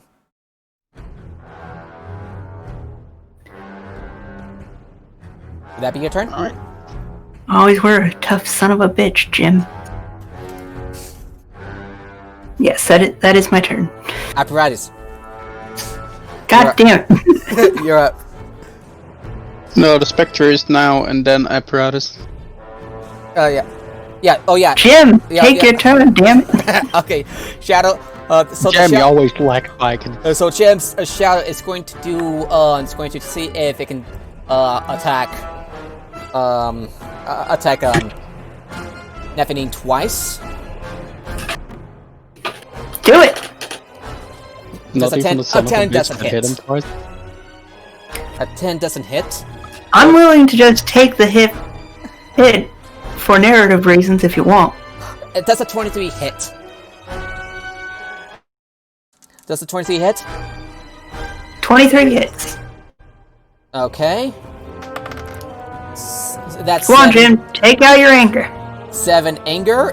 Okay, that's 7 points of piercing damage, and Did you say 17? 7 points of piercing damage, and you take 5, 8, 11 points of necrotic damage as he takes a swipe at you with his shadow blade, and you find yourself weakened. So 7 and 8. Yeah, 7 and 11. So total of 18. 7 and 11. 7 All and right. 11. Just like the name of that convenience store. Wait, that was very inconvenient. And You find oh, and you find yourself significantly weaker as Shadow drains your strength of 4 points of strength damage. I'm sorry, it's attacking my stats. Yes, 4 points of strength. Mother? So we don't want to attack Huntress now? Just attack me for my strength points. Yeah. Come on, I don't have any. It leads back, and it's going to take the hide action as a bonus action. Rolling stealth, and roll a dirty 20. Is it moving out of any other range? It's taking a bonus action, so hide. Yeah, but would it move out of our range to hide somewhere? Right. So it's still based. Yeah, it rolled Thickly there. It rolled a dirty 20, like I said. I'm trying to think.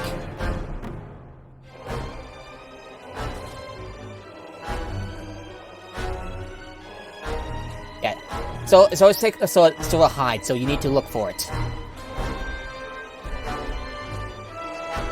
Alright. Alright, and that answers Look out. apparatus. I'm sorry, so it just Yeah, it vanishes into the mist. Like a apparently it's Disappeared. The shadow disappeared. It's Yeah. a stupid ability the shadow has. It can be quite annoying. Yes, we know. We're very sorry. Alright. Let's see. This is an action. Alright. Apparatus is going to use a first level spell slot to cast Fairy Fire in the direction that the shadow vanished in. okay. How do you spell fairy fire? Fairy fire.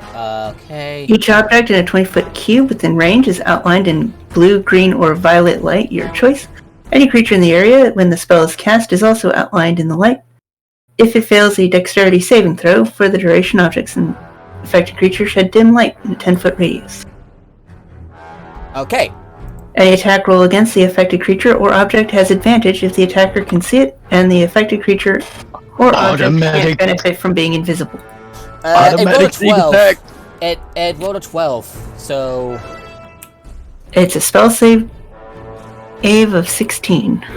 nope, it failed, and you hear something curse as you see it like an outline of a humanoid figure, just trying to sneak, just crouching down and trying to sneak around. If I can try to Skyrim us. Fairy Fire is an action, so you have a bonus action and some movement. Yep.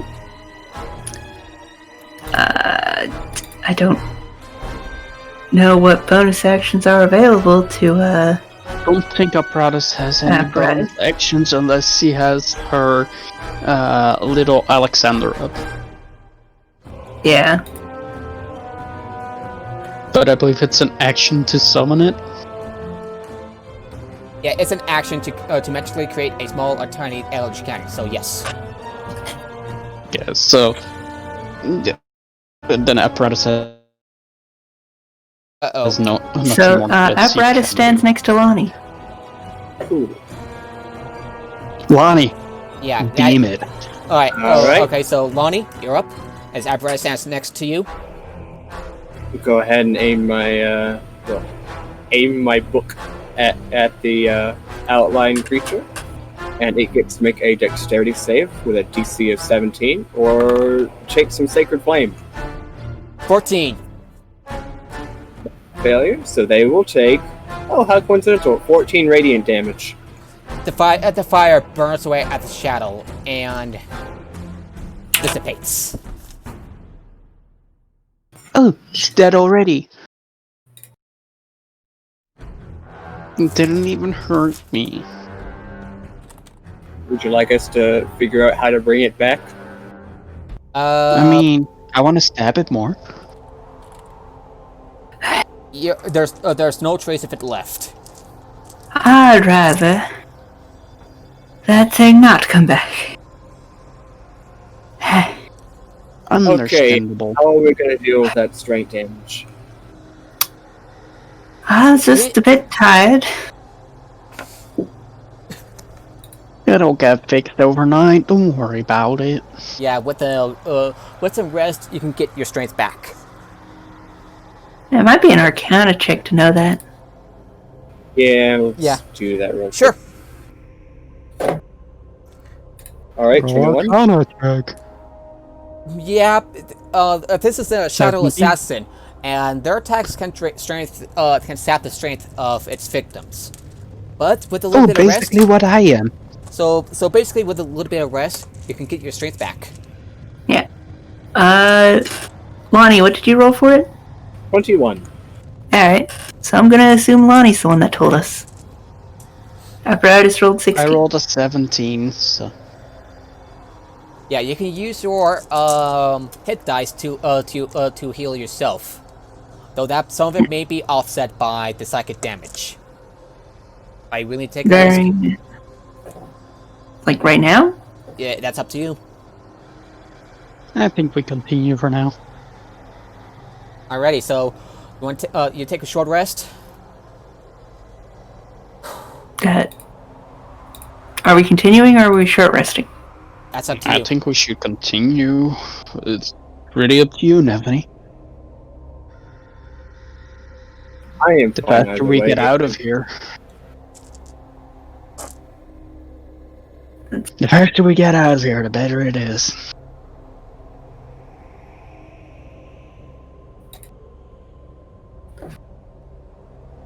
I might as well continue. I make a note later to learn restoration at some point. But I am gonna drink a dose of wine. Good idea. Huntress is gonna save her. Just don't tell AA about it.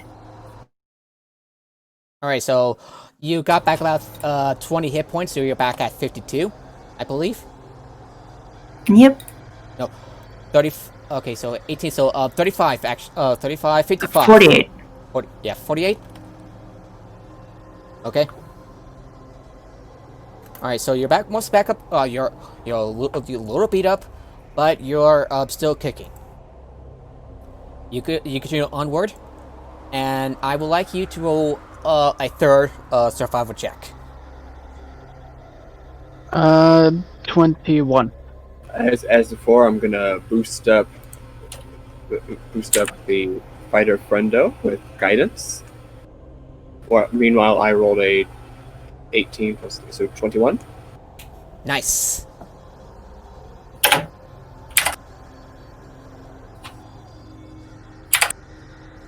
Alright.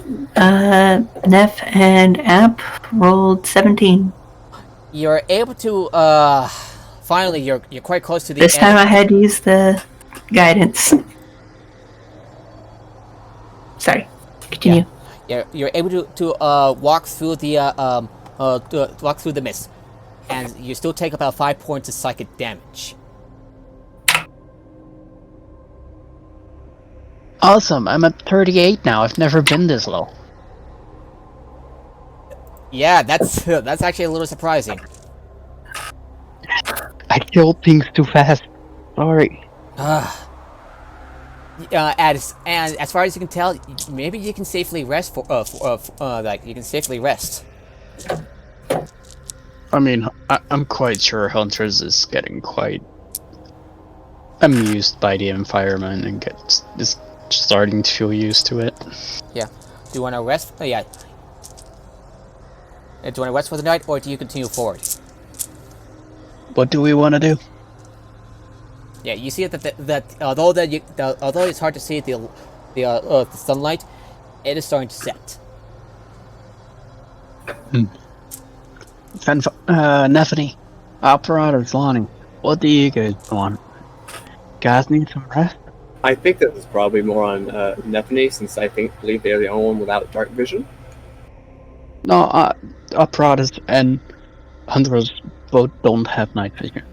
Huntress does, thanks to her subclass. Okay, so I guess Lonnie's the only one with it. Okay, I thought Warforged had dark vision. Yeah. Thanks to my subclass. Oh, Shadow Sorcerer? Yes. So Huntress and Lonnie have dark vision. Wait, where does it say that? You were born in the darkness. Why do I? What? Buy it. I have dark vision for 120 feet. Yeah, not as effective as Lonnie's dark vision, but it is better than nothing. 120 feet is How pretty long is far. a short rest? 15 minutes? Yeah, a short rest is an hour. A long rest, which can bring back your pretty much all of your abilities, while a short rest restores some of your abilities. Yeah. Let's take a your short strength. rest. Another short rest? Yeah, it's totally Let's just back. take a short rest. So, Alright, then let's use rope trick. Be safe during it. alright, so with a Real short quick. rest, I Climb, can climb, climb. expend hit dice, right? As a matter of fact, you can because apparatus used rope trick, healing works as normally in there. So if we take short rest, we can expend hit dice, and it'll just be alright. Yes, and that's for an hour too. Right. Well, in that case, I am back to full HP. I'm expending 2 hit die. I only one, but I managed to roll a 6, which is one more than I needed. So Yeah, 40. Neffany, would you like to roll your hit, Ooh, your double hit eights. dice? Yeah, I'm just mathing probabilities compared to how much I'm missing. I heal up 16 by expending 2 hit dice from the rogue class. I'm gonna use 2. And we get 1 hit die back per long rest, right? You get all your hit dice back, I believe. Okay, I didn't know that. I've But always will been check. confused by I it. will check. Alright, I rolled 11. Then, let's see, apparatus. Also gonna use 2. Roll. Snake eyes. Woo! 2. I rolled double 8s. Oh. Yeah, oh yeah. Oh wait, no. Hit dice are based on your... I'm dumb. Do you As the also heal your Constitution constitution bonus? Yeah, modifier. So, oh yeah, I forgot about Oh. that. Then I heal 6 extra hit points as well, so then I'll be at 60 HP again. Again, I've barely ever been this low. 58. Okay. How many hit points are you at now? I'm now, at Huntress? 60 HP now. What? 60 HP because I expended 2 hit die. Yeah. And And I have Neffany, a constitution what's the modifier of 3. Constitution is 15, so you have 58 hit points. So 2. I've got constitution of 17, so that's plus 3. 4. And then a fighter's hit die is Yeah. a D10. I was Yeah. rolling D6s. And the character also I'm regains. dumb. The character also regains spent hit dice, on a long rest, up to a number of dice equal to half the of the character's total number of them with 1 die. So yeah, So on long rest, I get 3 hit die back when I'm level 6. yes. Alright, perfect. Then I can spend 1 more. Alright, so Artificer hit dice are D8s. Yes, I believe so. Yeah, D8. Alright. 2D8. I finally learned how hit die work. And then Whoa. I've been playing the it's your game for over a constitution year. bonus per die. I'm gonna be nice and say yes. I'm not entirely sure if it's for yes. Actually, yes. Alright. That means apparatus heals 15. Back to 60. So okay, 62 hit points. Yep, 62 for app. 55 for Nephany. 64. And her strength should be back up, Yep, that's correct. which is good, because that's basically all I am. Lonnie and Huntress are mostly back up to back to full health. And Huntress is missing 3 hit points. okay, so mostly. So while you take your rest up in this pocket dimension, you hear an uneven slushing sound outside. Moments later, and you realize the ground 10 feet away from you has begun to melt into mud, quickly coalescing into 2 flowing forms of teeth, eyes, and long, slavering tongues. Wait, what are they? There's just fiends of flesh made like 2 flowing forms of flesh, eyes, and long, slavering tongues. So slavering tongues. I mean. Oh. How much damage could I do to those in a single turn?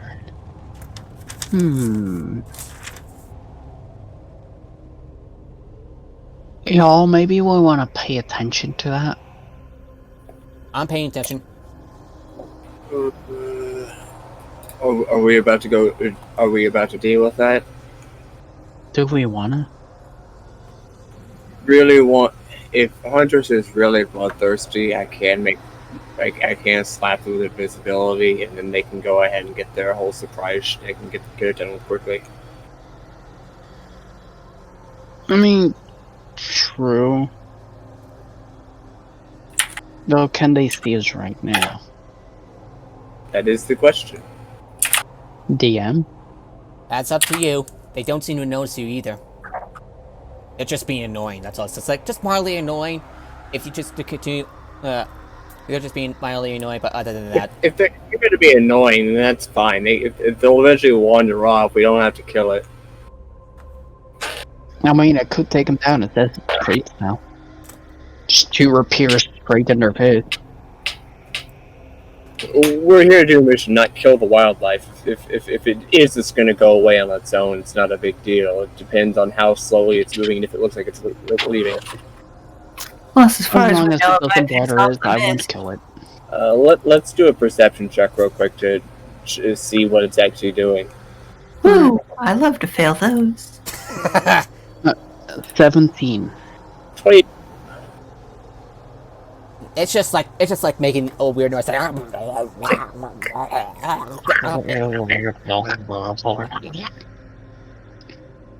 Alright. Sorry, I always Nephany rolled a 2. Nice. She gets distracted by some sand in her eye. Look, I got one eye. If I got sand in the other eye, I'm kind of fucked.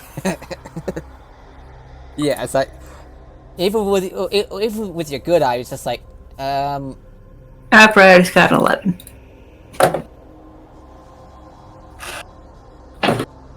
yeah. So When you roll lower Look, than I'm your keeping an eye attack out for things on the left. That thing's clearly on the right. yeah, you're having a hard time seeing on the right, like you said.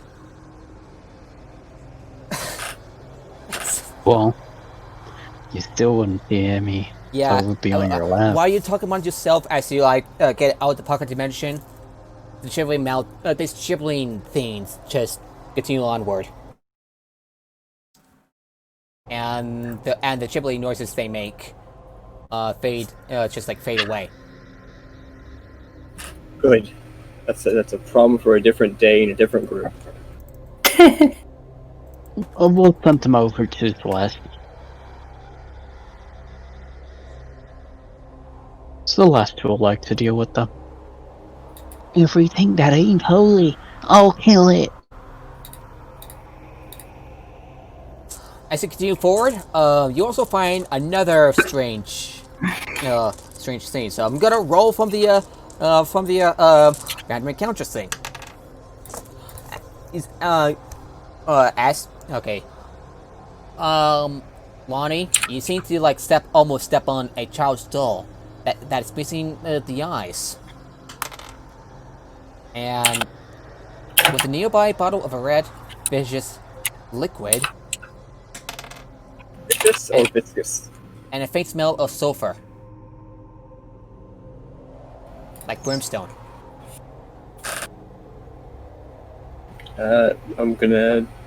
Let's take a look. Investigate. Roll an investigation check, Lonnie. Ooh, investigation. I'll aid you on that. I'll roll with advantage.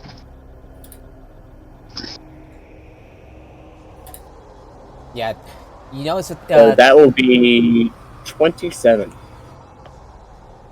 the potion, the challenge stone seems to be, looks to be just your ordinary doll, but with the eyes, but with the buttons for eyes missing. As for the Dolls. Fuck no. We're continuing. for the bottle, it appears to be some sort of healing potion. Lonnie will take both, because at the worst, if, say, the doll is haunted, it is potentially a friend to put to rest. Alright, you take the doll and what appears to be a healing potion. I'll put it in quotes, because you're not quite... I haven't examined it further with Arcana or anything yet, so I'm just gonna put them in the bag and leave it be. Alright. Let's continue. Fuck them dolls. As the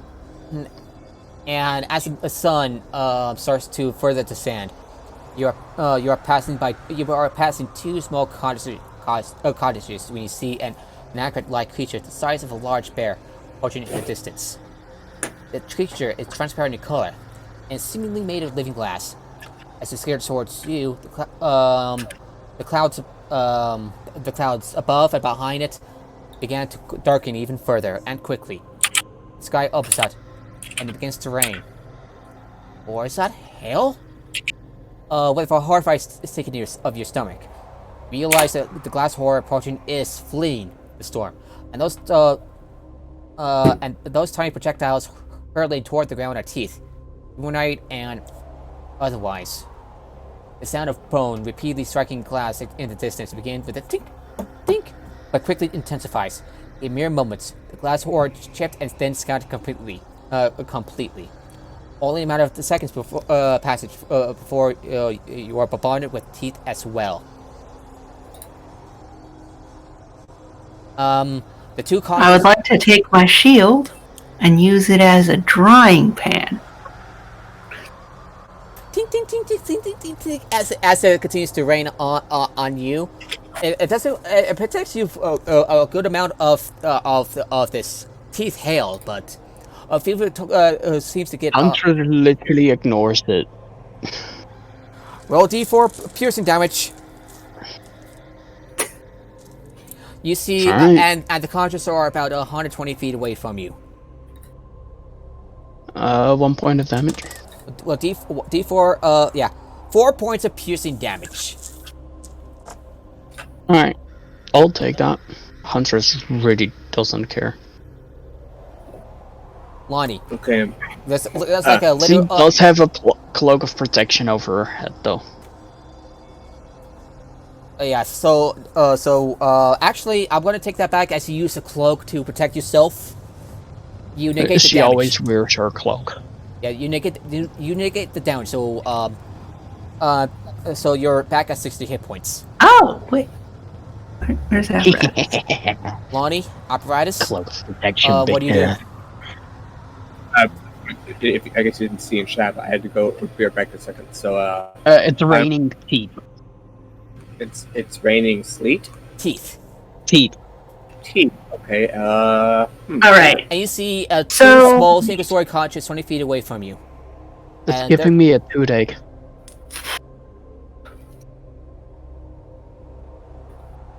Well, apparatus also has a shield. Yeah. So apparatus and Nephrine raises the shield above both their heads. It seems to negate the damage, but not for wait for long because the hail. I mean, I am wearing my stupid big hat of wizardry, so I guess it'd be patting all over my frickin' Yeah, hat.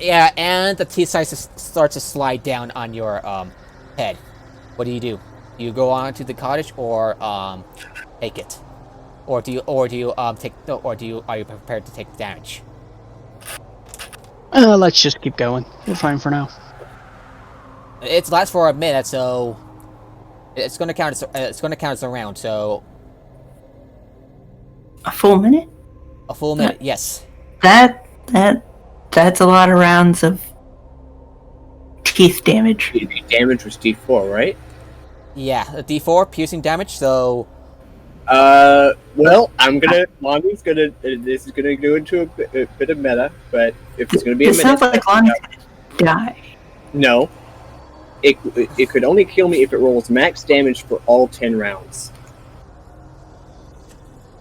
I mean, Hunter's just lifts her cloak up, so she's not really bothered by it. She's a giant metal thing with a magical cloak of protection over her head. She's not bothered by it. She hasn't taken a swig either. I mean, I guess we can go get close to the hovel, since that seems to be where we're getting diverted to. But ultimately, Lonnie would be fine staying out and just chugging some of the thing after a couple rounds. yeah, And you guys both have shields, so yeah. Some of the feats seems to land on Apparatus and Nephenine, and Huntress, and Lonnie. As you try to move forward to the cottages. And each of you take 3 points of piercing damage. So yeah, 3 points? yeah, 3 points of piercing damage. Alright. alright. Next. Yeah, Only 9 to go. Yeah, 8 to go actually. The first one you 8. quickly negated the first round. You quickly negated the first round's point of damage. I'm going to say that you move you're about 60 feet away from the cottages. Alright, so hit it. Alrighty. We're just gonna keep going. You move 30 feet forward, and you take another 3 points of damage. I can take a load of these. Right, next. And before you go inside, you take another 3 But points. we decided to keep going, right? Yeah, it's not gonna let up for a bit. And you quickly take shelter inside finally, and That's not what we decided, though. what? You said it would go on for a minute, so we were like, oh, let's just continue. Yeah. Yeah. So with your improv cover and with you taking a bit of damage, the storm passes. What's the last bit of damage we took? Because I didn't hear that, because I was protesting that we were doing something else. That's a good point. I'm terribly sorry. You're good. So I assume that your hit points, Neptune's hit points are at 49, Lonnie 34, Huntress 54, and Apparatus 56. Yeah. We should all I be good. recorded down to 46 and 53. 46 and 53. Okay. Sorry. No worries. Yeah, sorry. You're now just like standing in like a plain full of like a bit of a land full of like fallen teeth of humanoid and otherwise. There's still two cottages ahead of you, and you're quite closer to them. Let's just keep going. You're not going to investigate. Okay. We came here to do one thing. Huntress is like, oh, that's the goal. We do that. I feel like Apparatus would be very curious. Apparatus would be curious. Apparatus would be curious. Yeah. You. Apparatus deploys monocle of investigation. Apparatus. You approach each of the cottages and You go inside one of the cottages and you find that there are 2 eerily still bodies sitting at a table in front of plates of food that you're quite sure are still warm to the touch. The bodies themselves haven't decomposed, despite the moorland taking place 4 years ago. Why doesn't Apparatus have Mage Hand? I would love to be able to describe making a little robot to go in there and crawl all over it. Bonnie will do them a favor and do exactly that with Mage Hand. It is greatly appreciated, friend. Huntress just stands at the door, crossbow in hand. Alright, what do you do with the mage hand? Lonnie will just do what Apparatus instructs and they are leading the investigation. I think we should try to find any small identifying items on them. Alright, I have the Mage Hand start ruffling about, see if there's anything nibblable or pickupable. Yeah. So you have this little ghost mecha hand slapping the non-moving figures, searching for anything they can grab. Roll an investigation check. 26. Apparatus? Or... Yes. Okay. Since Apparatus and Lonnie The one with We're working together. yeah. You can help one another, and one of you can get advantage on the investigation roll. I just realized. Yeah. Lonnie, get advantage. You're the one doing it. 26 or 26 or 24. Let's go with the 26. You took you also find what appears to be some sort of small purse with 13 gold from one of the bodies. You go over to the other cottage, and this one is for the people and food. But you notice a framed picture on the wall depicting a young half-orc couple, and the daughter holding a doll. The same doll that is now sitting on the rumpled bed.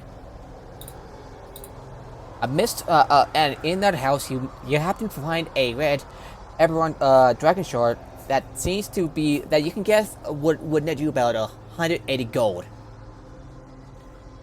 So I'm gonna tap down the total amount of gold. So 190 GP. Alright. I'm going to assume that Huntress is going to go grab the crystal. Yep. The crystal was worth how much? 180 gold. 180, okay.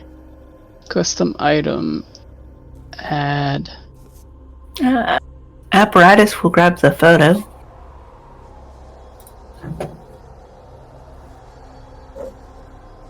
And Lion's going to keep looking around and get some more context as to what's going on here.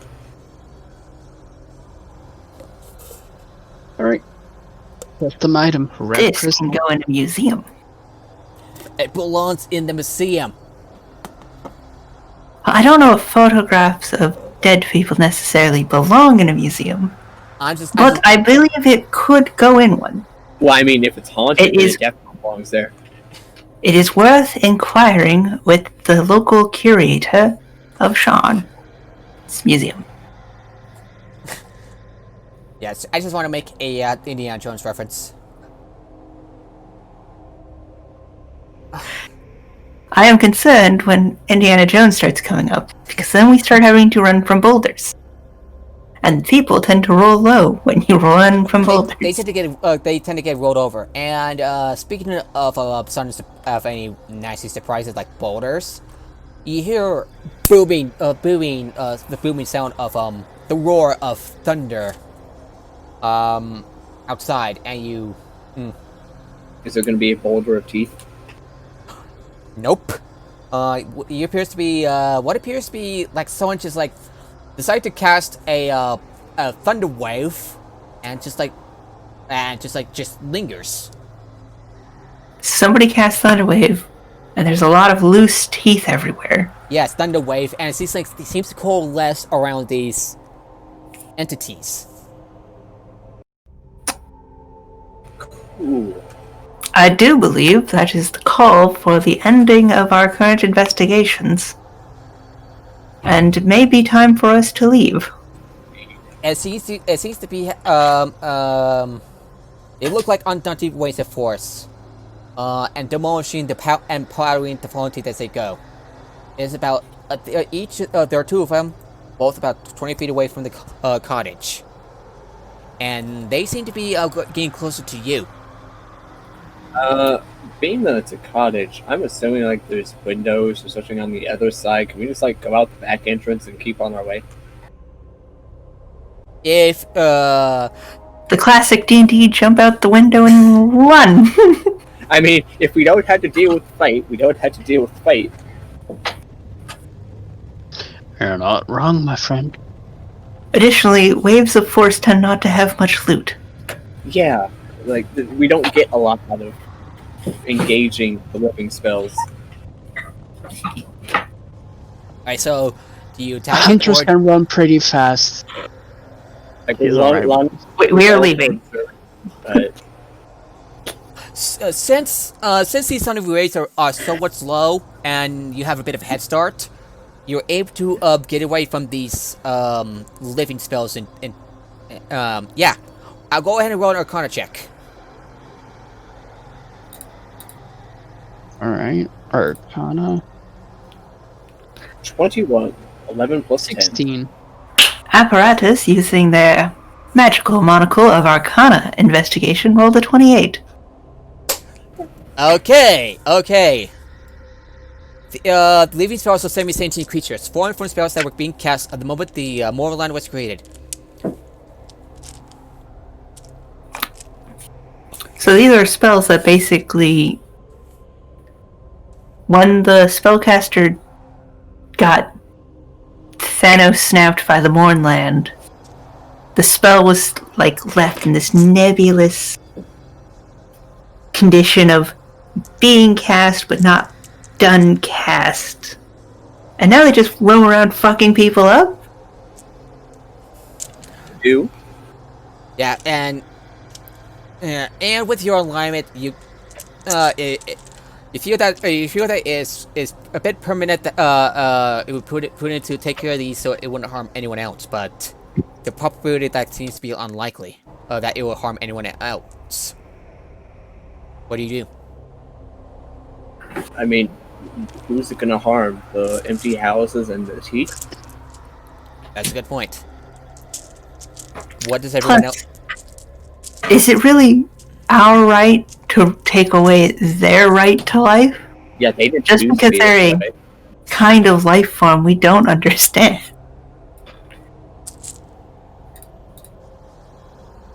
Now, One day, what if in perhaps, 1,000 we should open years, the waves of investigation. force are the next politicians? For once, I agree with not killing something. For once, just one time, I agree with not killing something. Yeah. You weigh the options, and you find it best that it'll just keep your distance and hope they don't catch up. Yes, And Prime if they Directive do says catch don't up- fuck it up. If they do catch up, well, then we got a problem. What the fuck? It says the Twitch stream is live, but instead it doesn't play. What the fuck? That's planned for me. You find that No, different Twitch channel. yeah, you find Okay. you find that it is now nighttime, as the skies and the clouds darken. As you look behind you, and you find that these living spells are no longer pursuing you, or perhaps too far away to see them.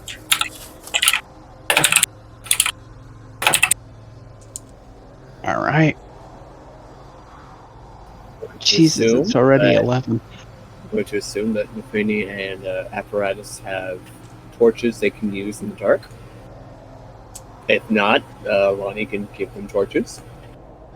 We tie him to a rope and just drag him along.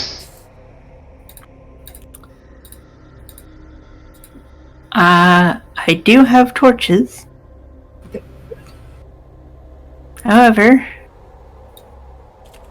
In the darkness, you can barely notice Huntress unless you're really close to her, because it's as black as the night.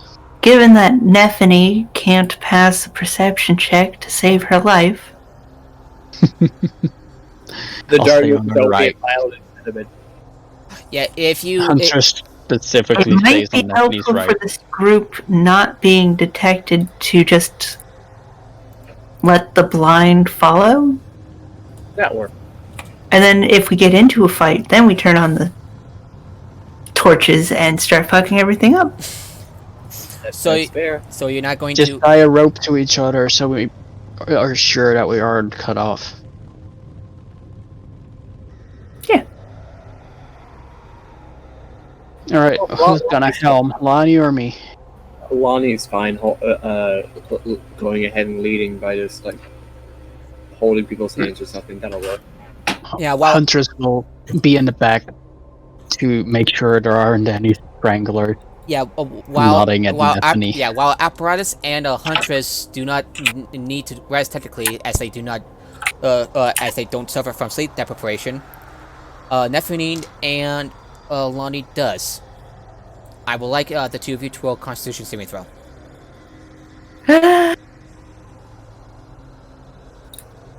Exhaustion. 13 14. plus 2, so 15. Nephany, you could really do with some rest as the night turns to day as you trudge forward. Lonnie, you're able to fight off the exhaustion. So, Nephany, you gain 1 level of exhaustion, meaning you have disadvantage on ability checks. Let's start them with guidance, because that can be used on ability checks. That add a D4 to your thing. I mean, we've already Yeah, we got the can results of aid the you. roll, though. Actually, if guidance is used before, if guidance is used with that roll, I mean, that would make it a success. 16. Yeah, Yeah. but however, while you start to feel exhausted, a pat on the back, and a little bit of support from Lonnie, lifts your spirit.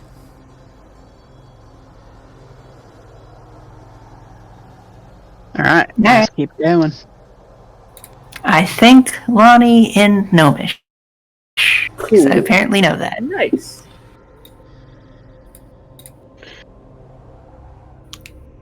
Huntress looks at you two weirdly, and then keeps walking. Vary from the time in the moorland, your spirits lift, as the map indicates you are drawing closer to your destination. But when you crest the last hill, instead of seeing the tower you expect, you see only a gentle valley, a cheery river burbling through it. You search for any sign of the tower, making widening circles, to no avail.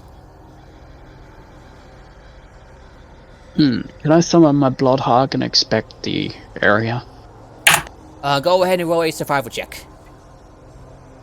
I would wait with summoning it if I knew it would have to take a survival check, because it doesn't have any hit point.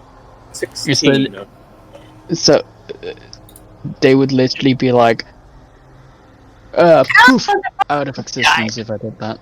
Yeah, Lonnie, you're quite certain that looking at the map, you followed it correctly, followed the directions and everything, but it seems like the landscape has changed, and the ash tower is not where it's not where you expect. Huntress had a similar one, so she also had a 16. There's a few options it could be. We could have it wrong.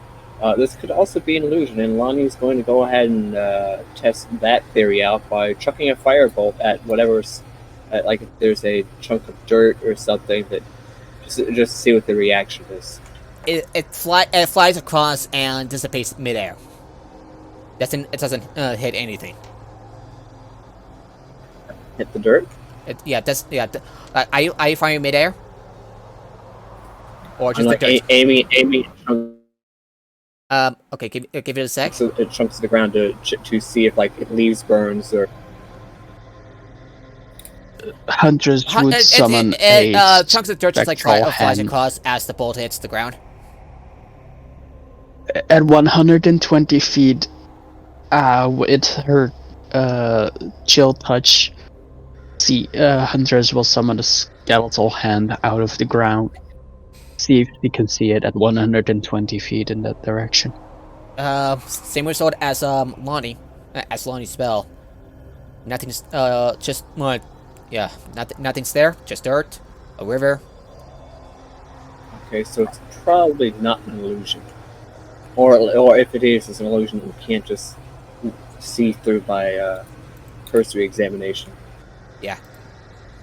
Oh well, then we just gotta keep going. The only sign of civilization you find is a distant cluster of small cottages, with one figure standing outside, a towering warforged. They glance. A living figure? Living. Like I said, a towering warforged. They glance your way, raising an arm in acknowledgement. A moment later, two more forged emerge from one of the cottages. Hi. And one of them, you see that one of them is nearly 7 feet tall with massive boulder-like fists. Another smaller with spikes accenting their body. And a third covered in a variety of detailed and quite creative etchings. You three look like fun people. Can you help us? The one with the decorative cravings speaks up with a gravely yet stern voice. Welcome to our homestead. We hope you have a delightful journey thus far through our land. My name is Anchor. My friends, Spike and Brutus here will be relieving you of your weapons and belongings. If you comply, you are more than welcome to wander back the way you came. This is best done with a little resistance. If you would be so kind.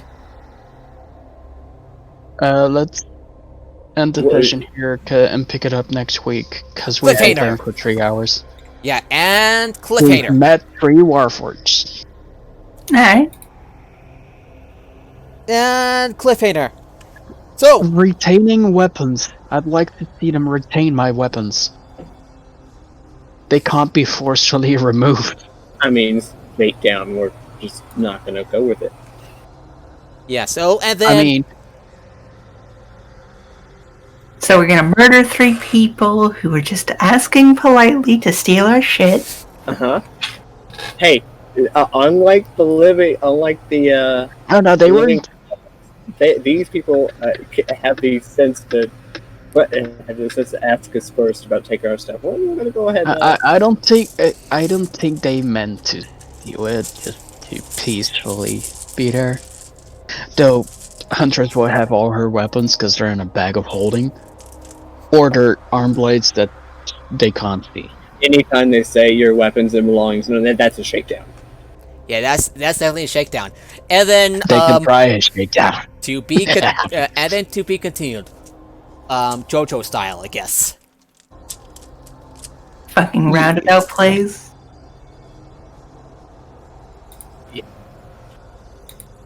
Yeah, so yeah, right. I agree. This is a good stopping point. This would be a good point to good stopping point. No. Oh. Yeah. I actually did That's a good idea, Lonnie. Yeah, Lonnie mentioned it in the Discord chat that we might find a stop point for this week soon. So, yeah, probably a good point to stop there. No. Yeah. Yeah. Cliffhangers, we're doing the critical roll. Yep. Yep. I have to catch up on the last episode before tonight's episode. Ooh, yeah. So, how was the module so far? Aside from, I'm sorry for like railroading you that one time earlier. Really sorry.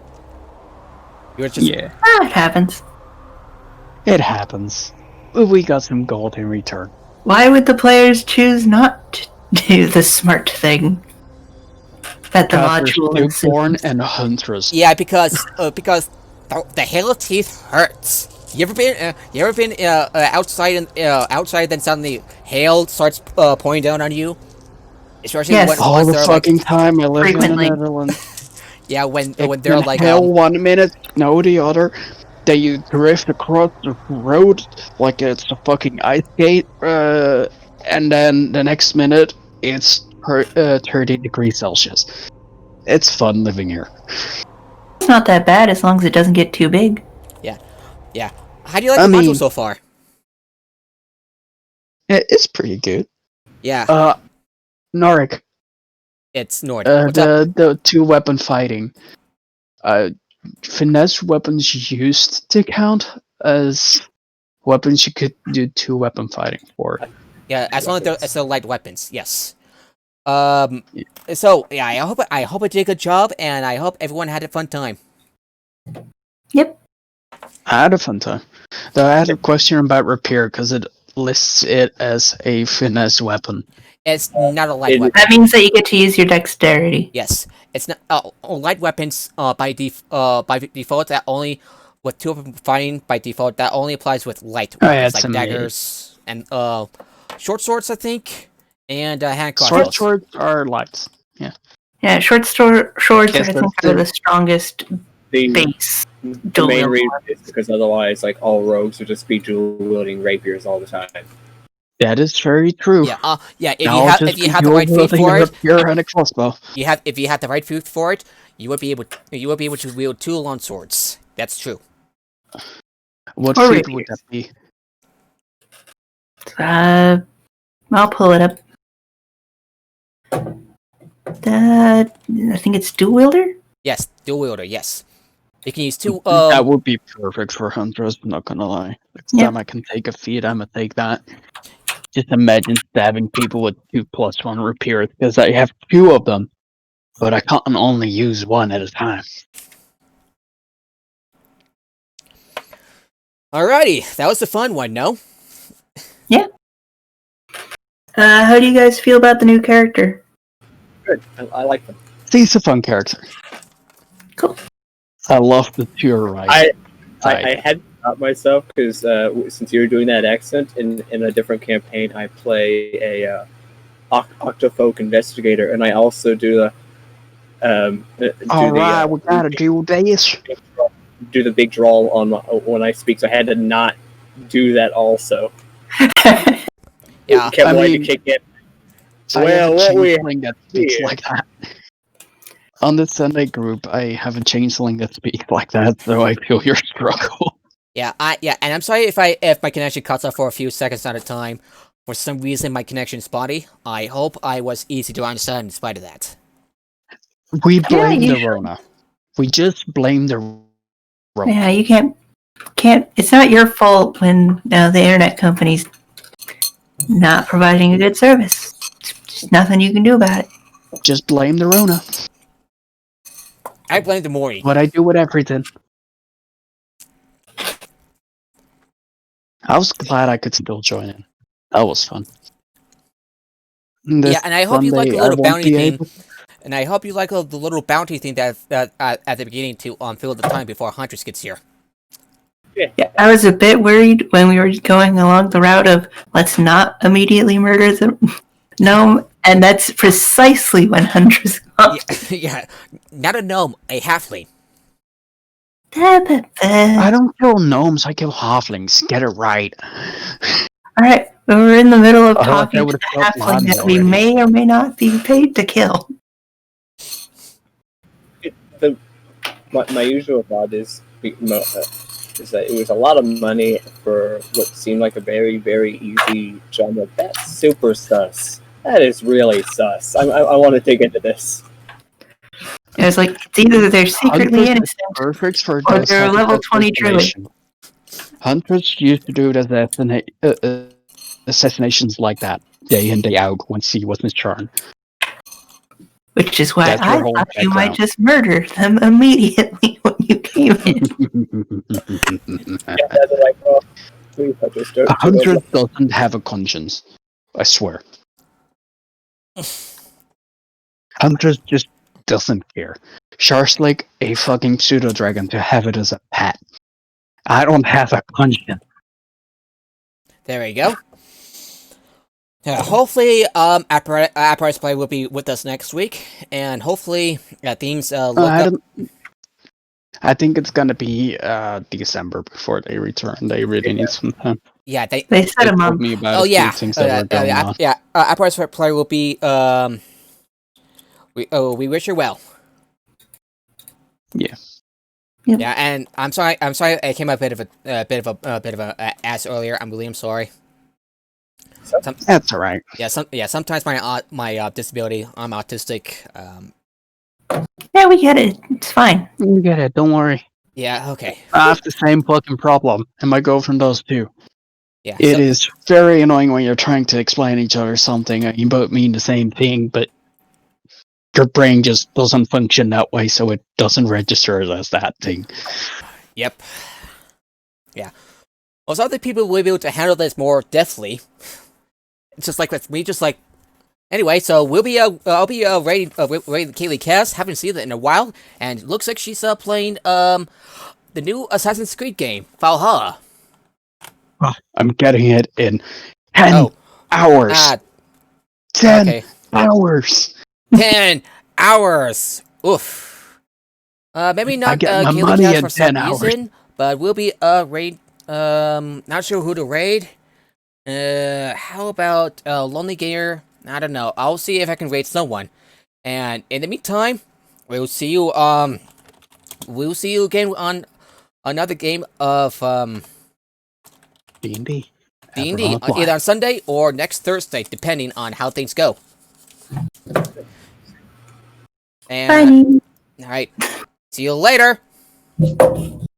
Alligator.